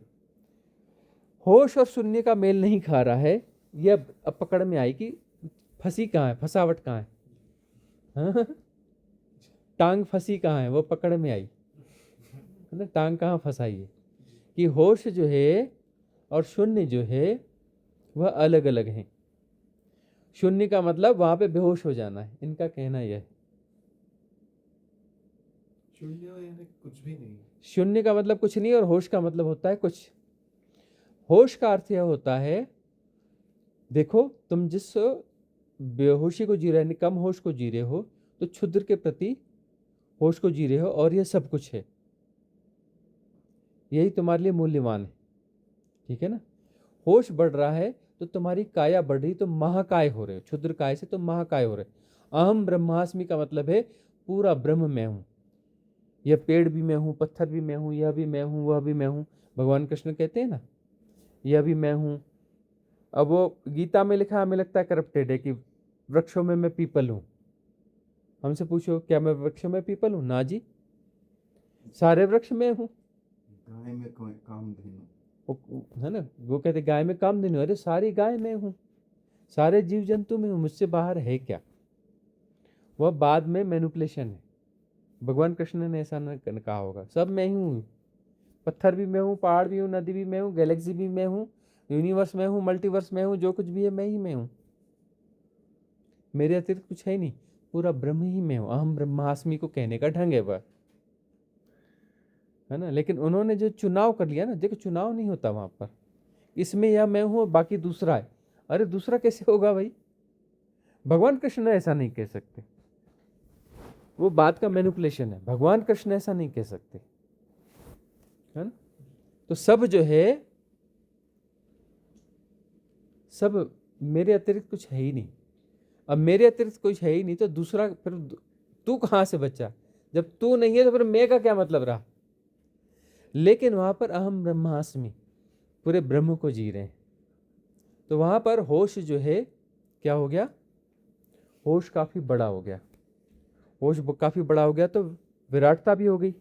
लेकिन विराटता हुई ना, शून्यता नहीं हुई ना। विराटता हुई, शून्यता नहीं हुई ना, क्योंकि ब्रह्म का तो कोई आकार है और अनंत की सापेक्षता में वह क्षुद्र ही होगा ना। अरे महा क्षुद्र काय भी क्षुद्र है और महाकाय भी क्षुद्र है, क्योंकि अनंत की सापेक्षता में ससीम जो है उनका मास जो है इक्वलेंट होता है। वो तुम्हारी सापेक्षता में मास कम और ज्यादा है कि राई का दाना बहुत छोटा है और गैलेक्सी बहुत बड़ी है, ब्रह्म बहुत बड़ा है। ये तो तुम्हारी सापेक्षता है, तुम्हारी रिलेटिविटी है ना। तुम 3.5 हाथ की काया, अपनी दृष्टि, अपनी बुद्धि, अपने मन, इसके प्रयोग से कह रहे हो कि ये छोटा है और ये बड़ा है। एक्चुअली जो है दोनों का मास तो इक्वल है ना अनंतता की सापेक्षता में, क्षुद्रता तो वहां पर भी है। लेकिन एनी हाउ तुम जो विराटता को जी रहे हो, उस विराटता से अगली छलांग लगती है, वहां पर होश जो है, वहां होश जो है, सजगता जो है परिपूर्ण हो जाती है। तो परिपूर्ण जो भी होगा तो उसको तुम परिपूर्ण होश कह लो या उसे शून्य कह लो। जब परिपूर्णता है उसके फिर अलग अलग नाम नहीं रहते, परिपूर्णता के अलग अलग नाम नहीं होते। तो परिपूर्णता जो है उसको तुम परम होश कह सकते हो, उसे तुम परमात्मा कह सकते हो, उसे परमानंद कह सकते हो, उसे शून्य कह सकते हो, उसे कैवल्य कह सकते हो, उसे महापरिनिर्वाण कह सकते हो। आता किसी भी शब्द में नहीं है, न इन शब्दों में आता है न शून्य शब्द में आता है वह, है ना। उसके बाद जो छलांग लगती है अहम ब्रह्मास्मि के बाद में, तो वह होश जो है समन्वित हो जाता है, विसर्जित हो जाता है शून्य में, और शून्य की भव्यता में उसका विसर्जन हो रहा है, उसका विसर्जन हो रहा है। अब यहाँ पे एक बहुत गहरी सी बात है, वह होश जो है शून्य में विसर्जित हो रहा है। तो कब तक विसर्जित होगा? अरे कब कहाँ का क्या सवाल है, टाइम फैक्टर कहाँ गए? टाइम फैक्टर में आ गए, वो हो रहा है। कब तक होता रहेगा? बस हो रहा है, शाश्वत घटना है, हो रहा है। वह जो होश है, वह जो बोध है, उस बोध की छलांग लगेगी और शून्य में समाहित हो जाएगा। ब्रह्म में जो फंसा हुआ था, जो बोध ब्रह्म काया में फंसा हुआ था, उसकी छलांग लगेगी और शून्य में वह समाहित हो रहा है। कब तक होगा? अरे कब तक? भविष्य तो होता ही नहीं। अरे कब से हुआ? अरे भूतकाल तो होता ही नहीं। क्या ये ऐसा हो रहा है? हो रहा है का अर्थ क्या ये अभी से ये काम चल रहा है? अरे चल रहा है, बन रहा है, क्या होता है? ये तो वर्तमान काल हो गया। वर्तमान का काल तो होता ही नहीं, काल तो झूठा है। न भविष्य, न भूत, न वर्तमान। न भविष्य, न भूत, न वर्तमान, सब तो झूठ है। तो वह होश जो है, वह होश जो है परम हो रहा है, और वह हो रहा है, बस शाश्वत घटना है, हो रहा है। कभी वो समाप्त हो जाएगा? अरे समाप्त हो जाएगा, शून्य कभी समाप्त होता है, अनंत कभी समाप्त होता है। तो हो रहा है वो भी अनंत घटना है, हो रहा है वो अनंत घटना है, हो रहा है। तो कृष्ण जो है शून्य हो रहे हैं, हो गए, बात खत्म हो गई? नहीं नहीं नहीं, कैसे खत्म वतम कहाँ होता है भाई, कोई चीज खत्म होती है क्या? कृष्ण शून्य हो रहे हैं, शिव शून्य हो रहे हैं, नानक शून्य हो रहे हैं, कबीर शून्य हो रहे हैं, घटना घट के खत्म हो गई। ये तो तुम्हारे अपने गुणाभाग है ना, तुम्हारे अपने गुणाभाग है ना। और जब भी कोई उस अंतिम छलांग में जाएगा तो यही पाएगा कि सब एक साथ जन्मे थे और सब एक साथ जो है पहुंच रहे हैं, एक साथ, आगे पीछे कोई नहीं पहुंचता जी। भाई वो भी हो रहे हैं, तुम भी हो रहे हो, आगे पीछे तो है ही नहीं, हो रहा है, लेकिन कृष्ण के रूप में नहीं, शिव के रूप में नहीं। वहां वह चला गया, ब्रह्म के साथ में सारे विकार चले गए, नाम रूप के सारे विकार चले गए, और वहां पर हो रहा है। स्वामी जी, ये जो कुंडली जागरण है, कुंडली जागरण है, वो भी यही प्रक्रिया है कि जैसे हम जो है स्वाधिष्ठान चक्र से ऊपर मणिपुर में और उससे ऊपर। नहीं नहीं, कुंडलिनी जागरण का मतलब है कि सारे चक्रों का एक साथ भेदन, मतलब कहीं फसावट का रोल ही नहीं है। चेन प्रोसेस ना होकर के एकदम नहीं, वो तो पूरी चैन को ही प्रवाहित करके शुद्ध करके वो जो है उस चैन को जो है अलग अलग है उसको संलयित कर देना। जैसे अभी तुम 5 इंद्रियों को भोग रहे हो तो ये माया जाल है कि मेरे पास 5 इंद्रियां हैं, मैं पंचेंद्रिय हूँ, ऐसा है वैसा है, ये माया है। होश जब बढ़ेगा तो ये 5 इंद्रियां नहीं रह जाती, इस 5 इंद्रियां समता में आ जाती है। अभी तुम कभी देखने पे जोर देते हो, कभी सुनने पे जोर देते हो, कभी इस पे जोर देते हो, कभी उस पे जोर देते हो, है ना, समता नहीं है, ठीक है ना। अब समता में प्रतिष्ठित हो गए तो 5 इंद्रियां सम हो गई, तो सम होने के बाद 5 इंद्रियां रहेंगी क्या? एक ही हो गई ना। असमता में 5 थी ना, विखंडन असमता में होता है ना, समता में विखंडन होता है क्या? फिर तो वो तो संयुक्तिकरण हो गया ना, समता में संयुक्त हो जाएंगे ना, विखंडन समाप्त, संयुक्त हो गया, तो 5 इंद्रियां थोड़ी ना रहेगी, वननेस में आ गए ना, एक होगी ना इंद्री, सब एक साथ जाना जा रहा है ना।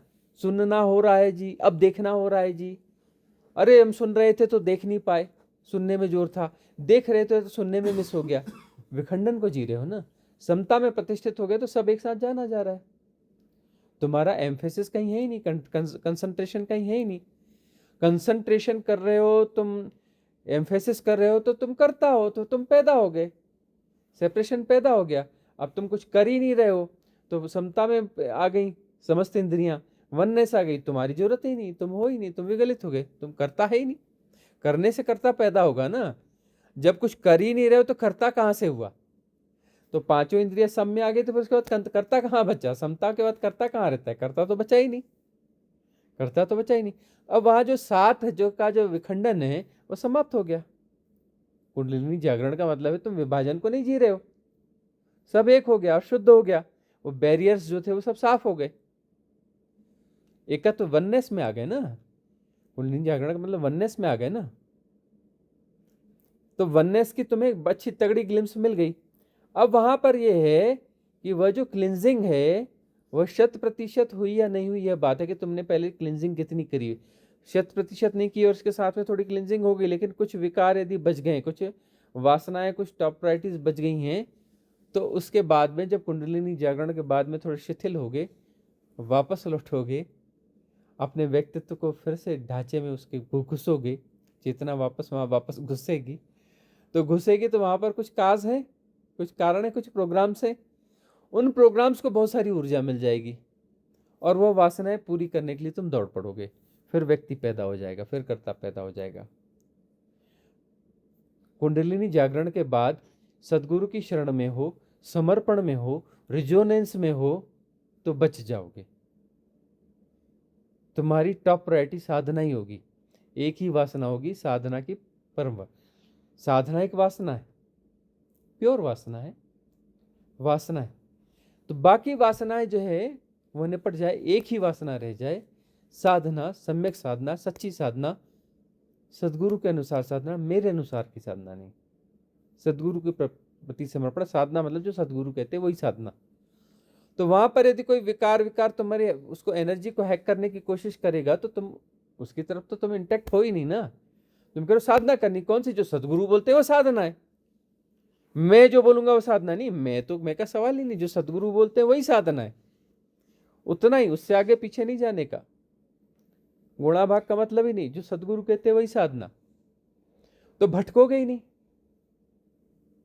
कुछ क्लिंजिंग रह गई है, कुछ आकांक्षाएं रह गई हैं, कुछ प्रोग्राम्स रह गए हैं जो उस दिव्य ऊर्जा जागी है उसको सक करके तुम्हारे जीवन को खराब कर सकते हैं।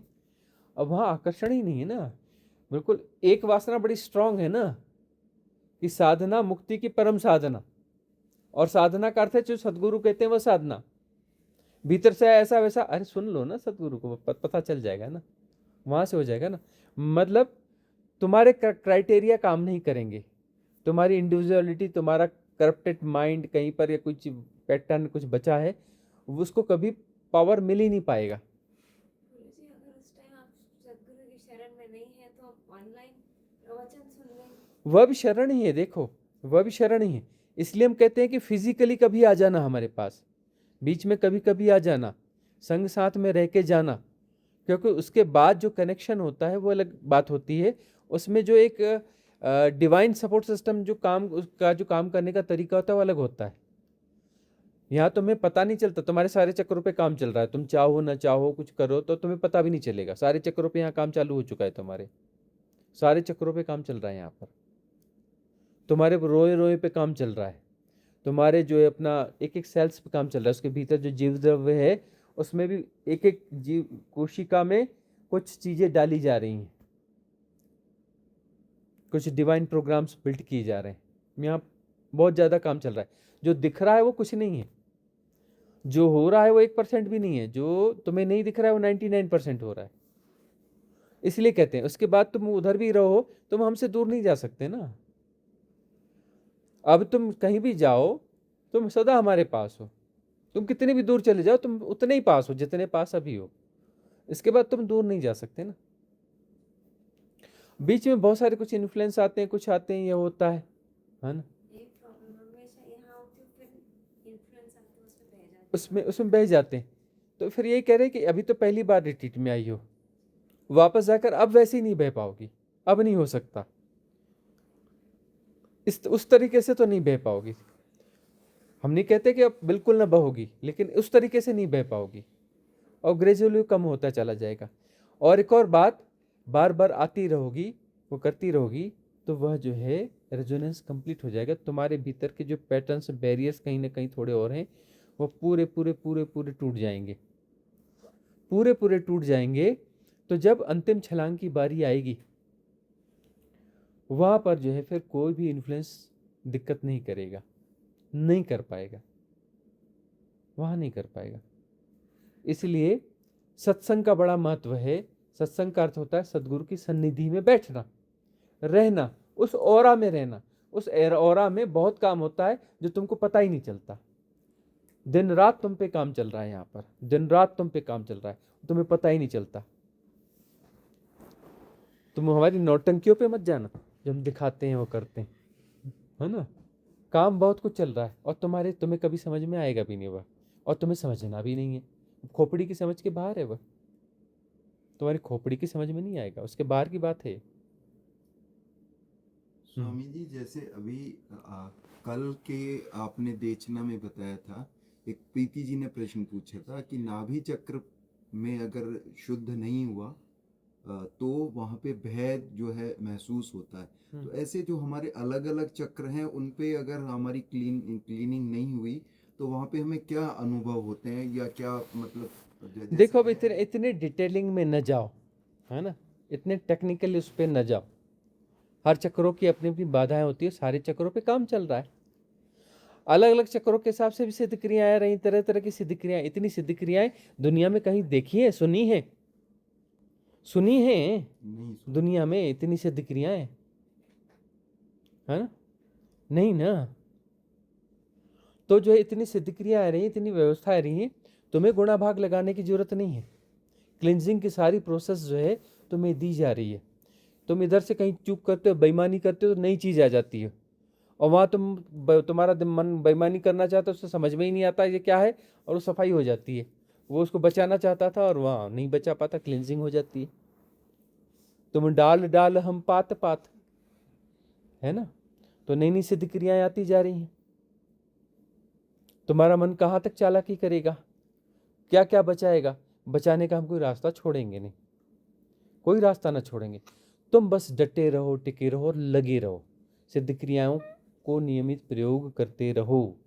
करना ही पड़ेगा, तपश्चर्या करनी ही पड़ती है। बगैर तपश्चर्या के परम स्थिति नहीं मिलती। सिद्ध क्रियाओं को अपनाना ही पड़ता है, आप वचनों को, देशनाओं को नियमित सुनना ही पड़ता है।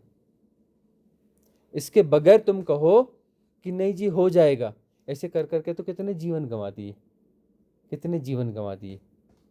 हाँ स्वामी जी, अभी मैं जैसे आया 2-3 दिन पहले, हाँ सबके एक्सपीरियंसेस सुन रहा हूँ, हाँ तो उससे लगता है कि अपना तो कुछ हो ही नहीं रहा है। ध्यान करता हूँ, बैठता हूँ सबके साथ, तो अंदर तो कुछ घटित हो ही नहीं रहा है जैसे सबके साथ हो रहा है। एक्सपीरियंसेस बताते हैं सब, मेरे पास तो ऐसा कुछ है नहीं बताने को। फिर आपने बोला कि रोम रोम पे काम हो रहा है, तो फिर डाउट सा होता है, हाँ क्या कुछ हो भी रहा है कि बस ऐसे ही होगा, डाउट होगा, फिर नींद होने अच्छी दो। आती है, कुछ लग भी रहा है कि कुछ हो भी रहा है कहीं, बट कहाँ हो रहा है पता नहीं। तो वो तुम्हारी खोपड़ी की समझ में नहीं आएगा ना, तुम्हारी खोपड़ी की समझ में नहीं आएगा। लेकिन जब भी तुम वापस जाओगे ना, तुम्हारे आस पड़ोस वाले बोलेंगे, तुम्हारी पत्नी बोलेगी, सब बोलेगी तुम बदल के आओ, पहले जैसे नहीं हो, तुम जो है पहले जैसे नहीं हो। और दूसरी बात यह है कि तुम्हें खुद भी महसूस होगा फिर धीरे धीरे कि मैं पहले जैसा नहीं हूँ। तुम्हारा ऑफिस का स्टाफ बोलेगा, सब बोलेंगे तुम पहले जैसे नहीं हो। अरे तुम क्या बात करते, तुम अपने मम्मी पापा की बोलो ना। तुम्हारे मम्मी पापा रिट्रीट में रह के गए ना, गैर साधक लोग ना, साधक तो थे ही नहीं, और रह के गए ना महीना भर। हाँ, तो वो जो है उनके जीवन में परिवर्तन आया कि नहीं, कितना आया, थोड़ा सा कि काफी आया, काफी आया ना। गैर साधक थे तो उनके जीवन में परिवर्तन आया ना, आया ना। तुम्हारे मम्मी पापा का ना, तुमने तो बस भेज दिया था कि किसी प्रकार से वहां जाके रहो। तुम्हारी मम्मी को तो न जाने कितनी प्रॉब्लम्स थी, है ना, मेंटल डिसऑर्डर्स, बहुत सारी कुछ चीज़ें थी, वो तक अपना काफ़ी ठीक हो गई और अभी तक ठीक है, मस्त है ना। काम होता है ना। न उन्हें साधना समझ में आती थी, न उन्हें देखना समझ में आती थी, इस औरा में आके रह के गई ना महीना भर। हिमालयन रिट्रीट 2 में आई थी इनकी मम्मी भी और उनके पिताजी भी। अभूतपूर्व परिवर्तन आया। कैसे आया, गैर साधक थे। अब बेटे ने बोला है कि जाओ जी वहां रहना, तो बोले ठीक है चलते हैं, रहते हैं वहां पर। तो काम तो यहाँ बहुत ज्यादा होता है, और ये तो लौटने के बाद समझ में आएगा ही आएगा, खुद पे भी समझ में आएगा। जैसे तुम अपने मम्मी पापा के बारे में बोल रहे हो ना कि उनको काफी परिवर्तन आया, तुम्हारी पत्नी आज स्टाफ मित्र सब बोलेंगे कि काफी परिवर्तन आ गया, बंदा पता नहीं कहाँ गया था। एड्रेस मांगेंगे मित्र लोग, यार हमको भी एड्रेस दो यार, कहाँ गए थे, अरे हमें भी बताओ यार। होश शून्य में हो रहा है बाबा, इस पे अवधान रख के चर्या करना ही होश को जीवन में फैलाना है। देखो वह जो घटना है वह घटेगी, अभी नहीं घटी, अभी शून्य में नहीं हो रहा है। अभी होश जो है अलग अलग चक्रों में, अलग अलग कायाओं में हो रहा है। ब्रह्म के बाद शून्य में होगा ना, अभी तो ब्रह्म ही नहीं हुए हो। आत्मवान हो गए, ब्रह्मवान हो गए, ब्रह्म ज्ञानी हो गए, ब्रह्म हो जाओगे, ब्रह्म के बाद शून्य हो गए ना, उसके बाद जो शिवत्व होगा ना। उसके बाद जब शिवत्व होगा, शिवत्व होगा का अर्थ है कि सारी आइडेंटिटीज विड्रा हो गएंगी, नाम रूप, यह जाति धर्म महानता ज्ञान, यह वह शास्त्र, है ना, सब कुछ चला जाएगा। शुद्ध प्योर होश होगा, प्योर सजगता होगी, चॉइसलेस अवेयरनेस होगी, कंप्लीट अवेयरनेस होगी। चॉइसलेस अवेयरनेस ही कंप्लीट होती है। जो चॉइस के साथ आ गई वो विखंडित चेतना है, वो विखंडित चेतना है। जिसमें चॉइस आ गई वो विखंडित चेतना है। यही तो समस्या है ना। अब जो है चॉइसलेस अवेयरनेस जो है उसमें पूर्ण प्रतिष्ठा है, पूर्ण प्रतिष्ठा है, वह जो है पूर्ण सजगता है। पूर्ण होश है, तो वो पूर्ण होश जो है मतलब नीचे से कुछ विखंडन के किसी मैकेनिज्म को कैरी नहीं कर रहा है। वह पूर्ण होश का मतलब इस जगती के किसी भी विखंडन के मैकेनिज्म को कैरी नहीं कर रहा है। तो उसकी छलांग लग गई। किस में छलांग लग गई? शून्य में। उसको छलांग कहते हैं। छलांग जैसी छलांग नहीं होती कि कोई चाह के छलांग मार रहा है, मतलब विखंडन के मैकेनिज्म से सारे एसोसिएशन टूट चुके हैं, तो वह शून्य ही है। वह सजगता शून्य में समाहित हो रही है, वह समाहित हो रही है।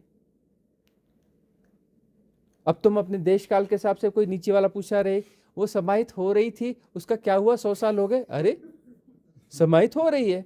100 साल हो गए या करोड़ साल हो गए या अरब साल हो गए या क्या हो गए, समाहित हो रही है। और समाहित हो रही है, उसकी डीप मिस्ट्री पता है? पता है आनंद क्या है? फैलना आनंद है। आनंद क्या है? विस्तरण आनंद है। विस्तरण आनंद है। और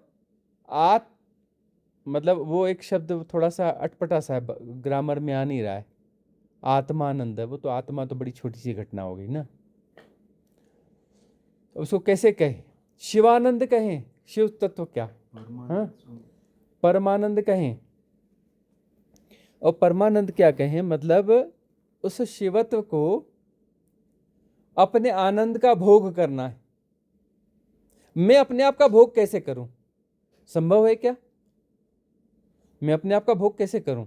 मैं दूसरे का भोग कर सकता हूं, स्व का कैसे भोग करूं?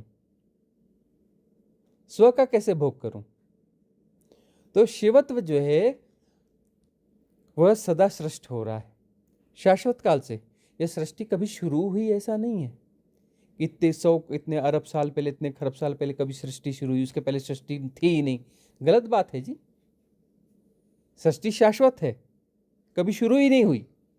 अभी हजम होगी ही नहीं बात। अरे कहीं ना कहीं तो शुरू हुई होगी। नहीं जी, कभी शुरू ही नहीं हुई, शाश्वत है। कितना भी पीछे जाओ, सदा से सृष्टि है और सृष्टि हो रही है। शाश्वत घटना है। ब्रह्म पैदा होते हैं, मरते हैं। क्या रे, ब्रह्म के पैदा मरने से क्या होता है? अनंत ब्रह्म प्रतिक्षण पैदा होते हैं, प्रतिक्षण नष्ट होते हैं। सृष्टि तो सदा क्रियान्वित है और सृष्टा ही सृष्ट हो रहा है ना। कोई अलग अलग सृष्टि अलग घटना है, सृष्टा अलग घटना, ऐसा तो है ही नहीं। शून्य ही सृष्टि में है ना, शून्य ही सृजन है ना, शून्य से ही उद्भूतन है ना, शून्य से तो प्रजनित है ना ब्रह्म। और वही हो रहा है। प्रजनित होकर बेटा अलग हो जाता है, माँ अलग हो जाती है, ऐसी घटना थोड़ी ना है वो। वही हो रहा है, अलग अलग कुछ नहीं होता, टूटता तो है ही नहीं। सृष्टा स्वयं सृष्ट हो रहा है, सृष्टि है नहीं, हो रही है। और वही शून्य ही हो रहा है, शून्य ही सृष्ट हो रहा है वे कुछ नहीं, हो रहा है। यदि शून्य सृष्ट होना बंद हो जाए तो सृष्टि शून्य हो जाएगी, अचानक गायब हो जाएगी, सब गायब हो जाएगा, पीछे कुछ नहीं बचेगा, राख भी नहीं बचेगी। अरे राख भी क्या है, वो तो उसके होने का ढंग है ना। तो सृष्टा स्वयं सृष्ट हो रहा है, यह भी हो रहा है नहीं, हो रहा है। अब जो है यहां से वह चेतना जो है ना, उसमें वह जो सृजन हो रहा है वो चेतना ही है।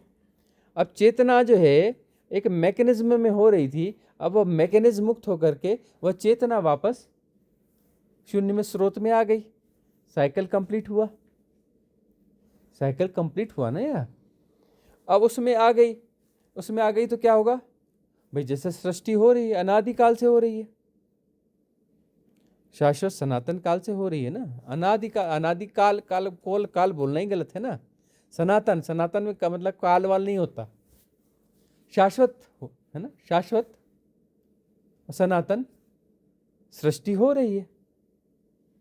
अब यह जो चेतना का वहां संविलियन होगा, विसर्जन होगा शून्य में, ब्रह्म के पार निकल के, तो यह भी हो रहा है। अब हो रहा है मतलब यह भी शाश्वत सनातन, मतलब यह जो है शाश्वत होगा ना। शाश्वत होगा ना यह कभी खत्म हो जाएगा ऐसा तो है ही नहीं ना। और फैलना विस्तरण आनंद है, मतलब परमानंद का अर्थ होता है आनंद हो रहा है, मतलब रिचनेस बढ़ रही है। ये रिचनेस बढ़ना हुआ ना, बढ़ रही है कि नहीं बढ़ रही है, घट रही है कि बढ़ रही है, रिचनेस बढ़ रही है, मतलब आनंद परमानंद हो रहा है। परमानंद है होता है क्या, परमानंद है क्या, अरे परमानंद हो रहा है तो फिर परमानंद भी नहीं होगा और आनंद भी नहीं होगा। जो है वो कैसे परमानंद होगा जी, और जो है वो कैसे आनंद होगा जी। हो रहा है तो आनंद है ना, विस्तरण आनंद है ना, है जैसी कोई चीज थोड़ी ना है, कोई है जैसी चीज थोड़ी ना है, विस्तरण आनंद है, विस्तरण फैलना आनंद है।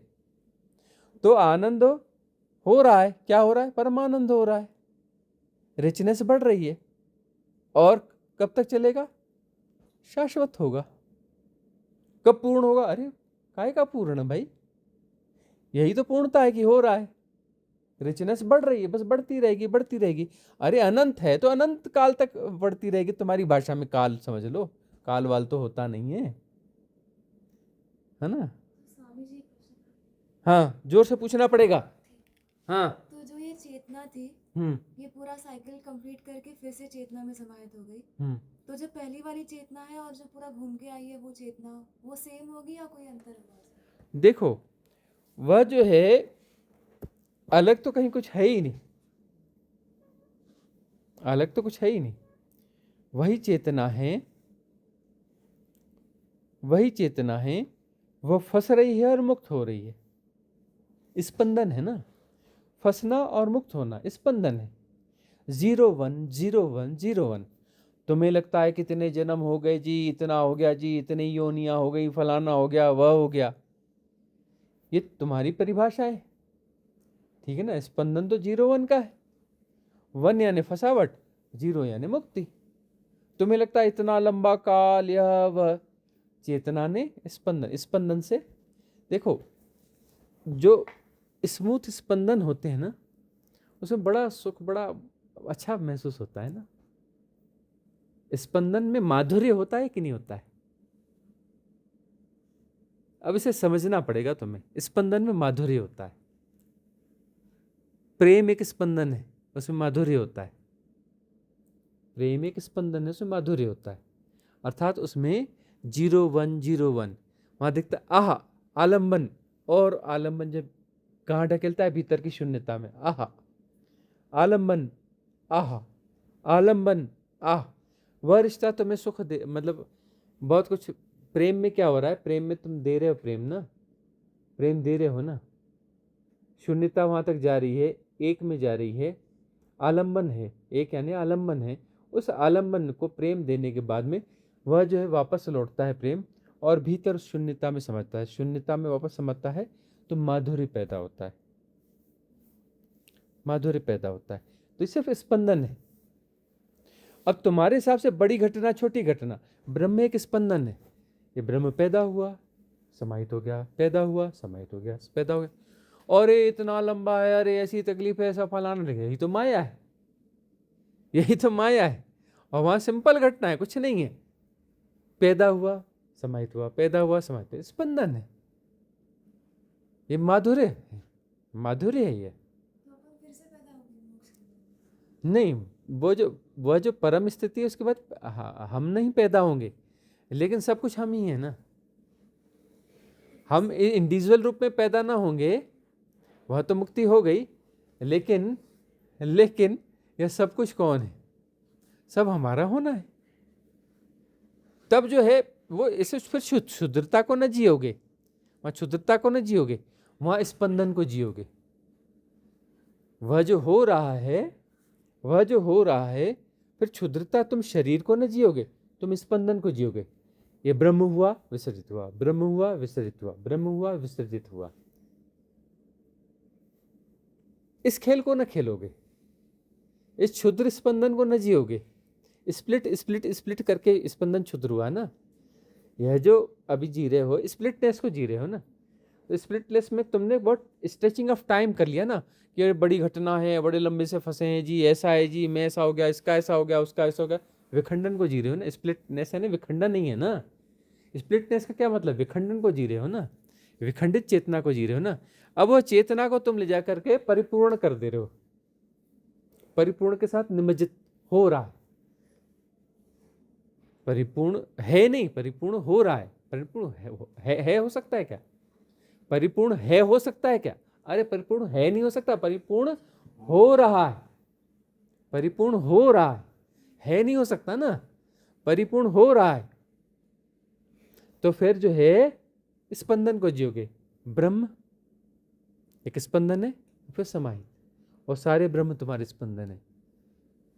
सारे ब्रह्म मतलब तुम फिर स्प्लिटनेस को न जियोगे, तुम फिर बड़े स्पंदन को जियोगे, क्षुद्र स्पंदन को न जियोगे। और उसमें माधुर्य है, वह माधुर्य है। और वह स्पंदन तुम्हें क्या देगा? विस्तार देगा। विस्तरण हो रहा है तो विस्तरण कैसे हो रहा है भाई? जैसे उसमें हो गए फिर, है ना, और बड़े और भाई अपना जो है पैदा हुए फिर विस्तृत हुए, पैदा हुए फिर विस्तृत हुए। तो उस पैदा होने के बाद फिर जैसे विस्तरण होगा तो फिर और फैलोगे और फैलोगे और फैलोगे और फैलोगे और फैलोगे। उस प्रकार से होगा ना, स्पंदन के द्वारा फैलना होगा ना। हो रहा है, शून्यता हो रही है। बस एक क्वेश्चन है सर। हाँ, जोर से पूछना पड़ेगा। ठीक है, तो इसमें 2 लेयर है, 2 क्वेश्चन मेरे को पूछने हैं। एक प्रश्न पूछो। नहीं हाँ। मतलब उसी से रिलेटेड। हाँ। एक मेरे को पूछना है कि अगर हम लोग सब ऊपर, सबको मोक्ष मिल गया, तो फिर स्पंदन कौन करेगा? अरे सबको मोक्ष कैसे होगा भाई? वह जो है देखो, तुम्हारा टाइम जोन अलग हो गया ना, ब्रह्म पैदा हुआ और वो हो गया, मतलब टाइम जोन के बाहर की घटना है ना। और जो ये उसमें जो है इस बीच में अनंत सृजन होगा, अनंत ब्रह्म प्रतिक्षण पैदा होते रहेंगे, अनंत ब्रह्म प्रतिक्षण जो है नष्ट होते रहेंगे, विसर्जित होते रहेंगे, संलयित होते रहेंगे।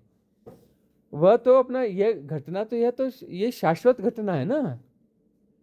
और एक ब्रह्म का होने से क्या होता है? अनंत ब्रह्म प्रतिक्षण पैदा हो रहे हैं। कोई 1 करोड़ थोड़े ना पैदा होते एक क्षण में, या 1 अरब थोड़े ना पैदा होते हैं, या 1000 अरब थोड़े ना पैदा होते हैं, अनंत होते हैं। ये छोटी मोटी संख्याओं की क्या बात कर रही हो कि 1000 अरब पैदा होते हैं? जी बड़ी संख्या है। कहाँ की बड़ी संख्या है? बड़ी क्षुद्र संख्या है। या तो 1000 अरब प्रतिक्षण पैदा होते हैं, ऐसी क्षुद्र संख्या की तो हम बात ही नहीं कर रहे हैं कि 1000 अरब ब्रह्म पैदा होते हैं, बड़ी घटना होगी। काहे की बड़ी घटना हो गई? क्षुद्र संख्या कह करके। अनंत ब्रह्म प्रतिक्षण पैदा होते हैं और प्रतिक्षण नष्ट होते हैं। और जो है ये कभी कोई प्रोसेस ऐसा नहीं, खत्म होने वाली प्रोसेस है ही नहीं, ये शाश्वत है, अनादि है, और ऐसा शाश्वत होता रहेगा, हो रहा है। कभी कोई रुकने उकने वाली कोई घटना नहीं है, कोई अटकने वाली कोई घटना नहीं है। भगवान हमारे प्रश्नों का इतने करुणा से जवाब देने के लिए धन्यवाद। हाँ, जल्दी पूछना पड़ेगा, इधर जोर से पूछना पड़ेगा, पास में आना पड़ेगा। हमारे जो कर्म है पुराने या अभी के जो हम गलत कर्म करते हैं, हाँ। वो हमारे स्थिति को इन्फ्लुएंस करते हैं, मतलब जो भी कर्म करते हो, अच्छे या बुरे का सवाल नहीं है। यदि तुम कर्म करते हो तुम्हारी स्थिति को इन्फ्लुएंस करेंगे। तुम करते हो ना, तुमसे कर्म होता है, तुमसे कर्म होता है तो वो उसका तो कोई रिकॉर्ड होता ही नहीं, वो तो इन्फ्लुएंस हो ही करेगा ही नहीं। यदि तुमसे कर्म होता है तो तुम करते हो, तो पाप करो चाहे पुण्य करो, सब फसावट बनेगी। पाप भी फसावट बनेगी, पुण्य भी फसावट बनेगी। पुण्य क्यों नहीं बनेगी? बहुत सारे लोगों ने पुण्य कर्म किया तो उनका जन्म होना पड़ता है, कि पुण्य का भोग करने के लिए आना पड़ेगा ना। बड़े घर में पैदा होंगे, खूब धनी होंगे, उनको ऐसे ही बड़ा पद मिल जाएगा, बड़ा सुख मिलेगा, बड़ा वो मिलेगा, उसके लिए स्कूल का बस्ता मिलेगा ना। बड़े पुण्य किए हो उसके लिए वापस स्कूल का बस्ता मिलेगा, उसका भोग करोगे ना। अब बहुत सारे लोगों ने अनाथ पिंडक ने किया, बड़े पुण्य किए, लेकिन उसने पुण्य कहाँ किया? बोले भगवान आते हैं, अब भगवान का ठहरना है, उनको ठहराना है, तो वो अपना कहाँ गांव शहर में ठहराएंगे? बड़ा वन होना चाहिए, है ना। तो राजा के बेटे का बड़ा वन है, बोले पता वो बड़ा सुंदर वन है, जो भी है, जेत वन है या वेणु वन है, जो भी है, बड़ा सुंदर वन है। तो भगवान यहाँ विहेरेंगे, यहाँ रहेंगे तो बड़ा अच्छा होगा। उसने राजकुमार से प्रार्थना करी कि दे दो, भगवान आते हैं, यहाँ विहेरेंगे, यहाँ रहेंगे। नहीं नहीं, मैंने बेचना नहीं है। अरे तुम जो बोलो मैं दूंगा। अच्छा देगा, चल श्रेष्ठी सेठ देता है तो पूरा सोना बिछा दे, जितना सोना बिछाएगा उतनी जमीन तेरी। बोले ठीक, बहुत सस्ता सौदा है। और उसने अपना जो है लगा दिए पूरे अपने मजदूर बैलगाड़ियों पे, बैलगाड़ियां लाइन से आ रही हैं और सोना बिछा रही हैं। उसके पास अथाह धन था, अथाह धन था, सबसे बड़ा श्रेष्ठी था, राजा से बड़ा खजाना उसका था। अब जो है राजकुमार पहुंचा और देखा कि ये तो बिल्कुल पागल है। हाँ, एक बैलगाड़ी सोने में से 10 आ जाएंगे, 10 जेतवन आ जाएंगे, ये पूरा खजाना लुटाने के लिए तैयार है। देखा तो कुछ बैलगाड़ियां बिछ चुकी थी और लगातार बैलगाड़ियों पे बैलगाड़ी आ रही है। बोले ठहरो, ठहर जाओ। बोले कितनी बिछा दी? जितनी बिछा दी ठीक, बाकी ले जाओ, वापस ले जाओ। तुम्हें दे दिया, दे दिया, बस एक शर्त है, ये तुम्हारे भगवान कौन है मेरे को भी मिला देना। मैं भी इनके संग साथ में बैठना चाहूंगा। ये क्या है? तुम कहते हो इतना, ये जो दो हल्की सी मतलब सस्ती सी जमीन को तुम पूरा धन देकर भी कहते हो कि ये तो बड़ी सस्ता सौदा है, बोलते हो। बात कुछ है। मैं जो है इसे मैं उनसे मिलना चाहूंगा। यह पुण्य है, लेकिन यह पुण्य कौन सा पुण्य है? यह पुण्य दूसरे किस्म का पुण्य है। यह जो है किसी बुद्ध पुरुष की सेवा में किया गया पुण्य, उनकी सेवा है। तो यह सेवा जो है अनाथ पिंडक की मुक्ति का कारक बनेगी। उसके पुण्य कैसे उदय होंगे? उसकी साधना ऊपर उठेगी। उस जन्म में मुक्त न हुआ, अगले जन्म में उसको फिर किसी सदगुरु की शरण मिलेगी, मिलेगी, मिलेगी, जल्दी मिलेगी, आराम से मिलेगी, आराम से मिल जाएगी। तो वह पुण्य जो है सहयोगी होगा, वह पुण्य सहयोगी होगा। बाकी पुण्य जो है तुमने ऐसे ही कुछ दान धर्म कर दिए, ये कर दिए, वो कर दिए, इधर उधर धर्मशाला बना दीजिए, ये कर दिया जी, है ना, प्याऊ लगा दिए, वो लगा दिया। बोले ठीक है, तुम्हारा ऐसे घर में पैदा करेंगे वहाँ तुमको पानी बढ़िया वाला मिलेगा, पीने का, रहने का बढ़िया वाला मिलेगा, बंगलो मिलेगा, गाड़ी मिलेगी, यह मिलेगा, वह मिलेगा, सब मिल जाएगा, है ना, वो वाली चीज़ें तुम्हें मिल जाएंगी। लेकिन उसके लिए तुम्हें जन्म लेना पड़ेगा ना, स्कूल का बस्ता मिलेगा ना, फसावट मिलेगी ना, फसावट तुम्हें मिलेगी ना। तो जो कर्म है, सारे कर्म तुम्हें उलझाते हैं लगभग लगभग। सिर्फ जो है सद्गुरुओं की सेवा और साधकों की सेवा, सच्चे साधक, वह जो पुण्य है वह तुम्हारी साधना में सहयोगी बनेगा। बाकी सब फसावट है। ठीक है, बाकी प्रश्न बाद में लेंगे। चलो एक बार मंगल कामना फिर कर लें। भवतु सब मंगलम, भवतु सब मंगलम, भवतु सब मंगलम। सबका मंगल हो, सबका कल्याण हो, सबका मंगल हो, सबका कल्याण हो, सबका मंगल हो, सबका कल्याण हो।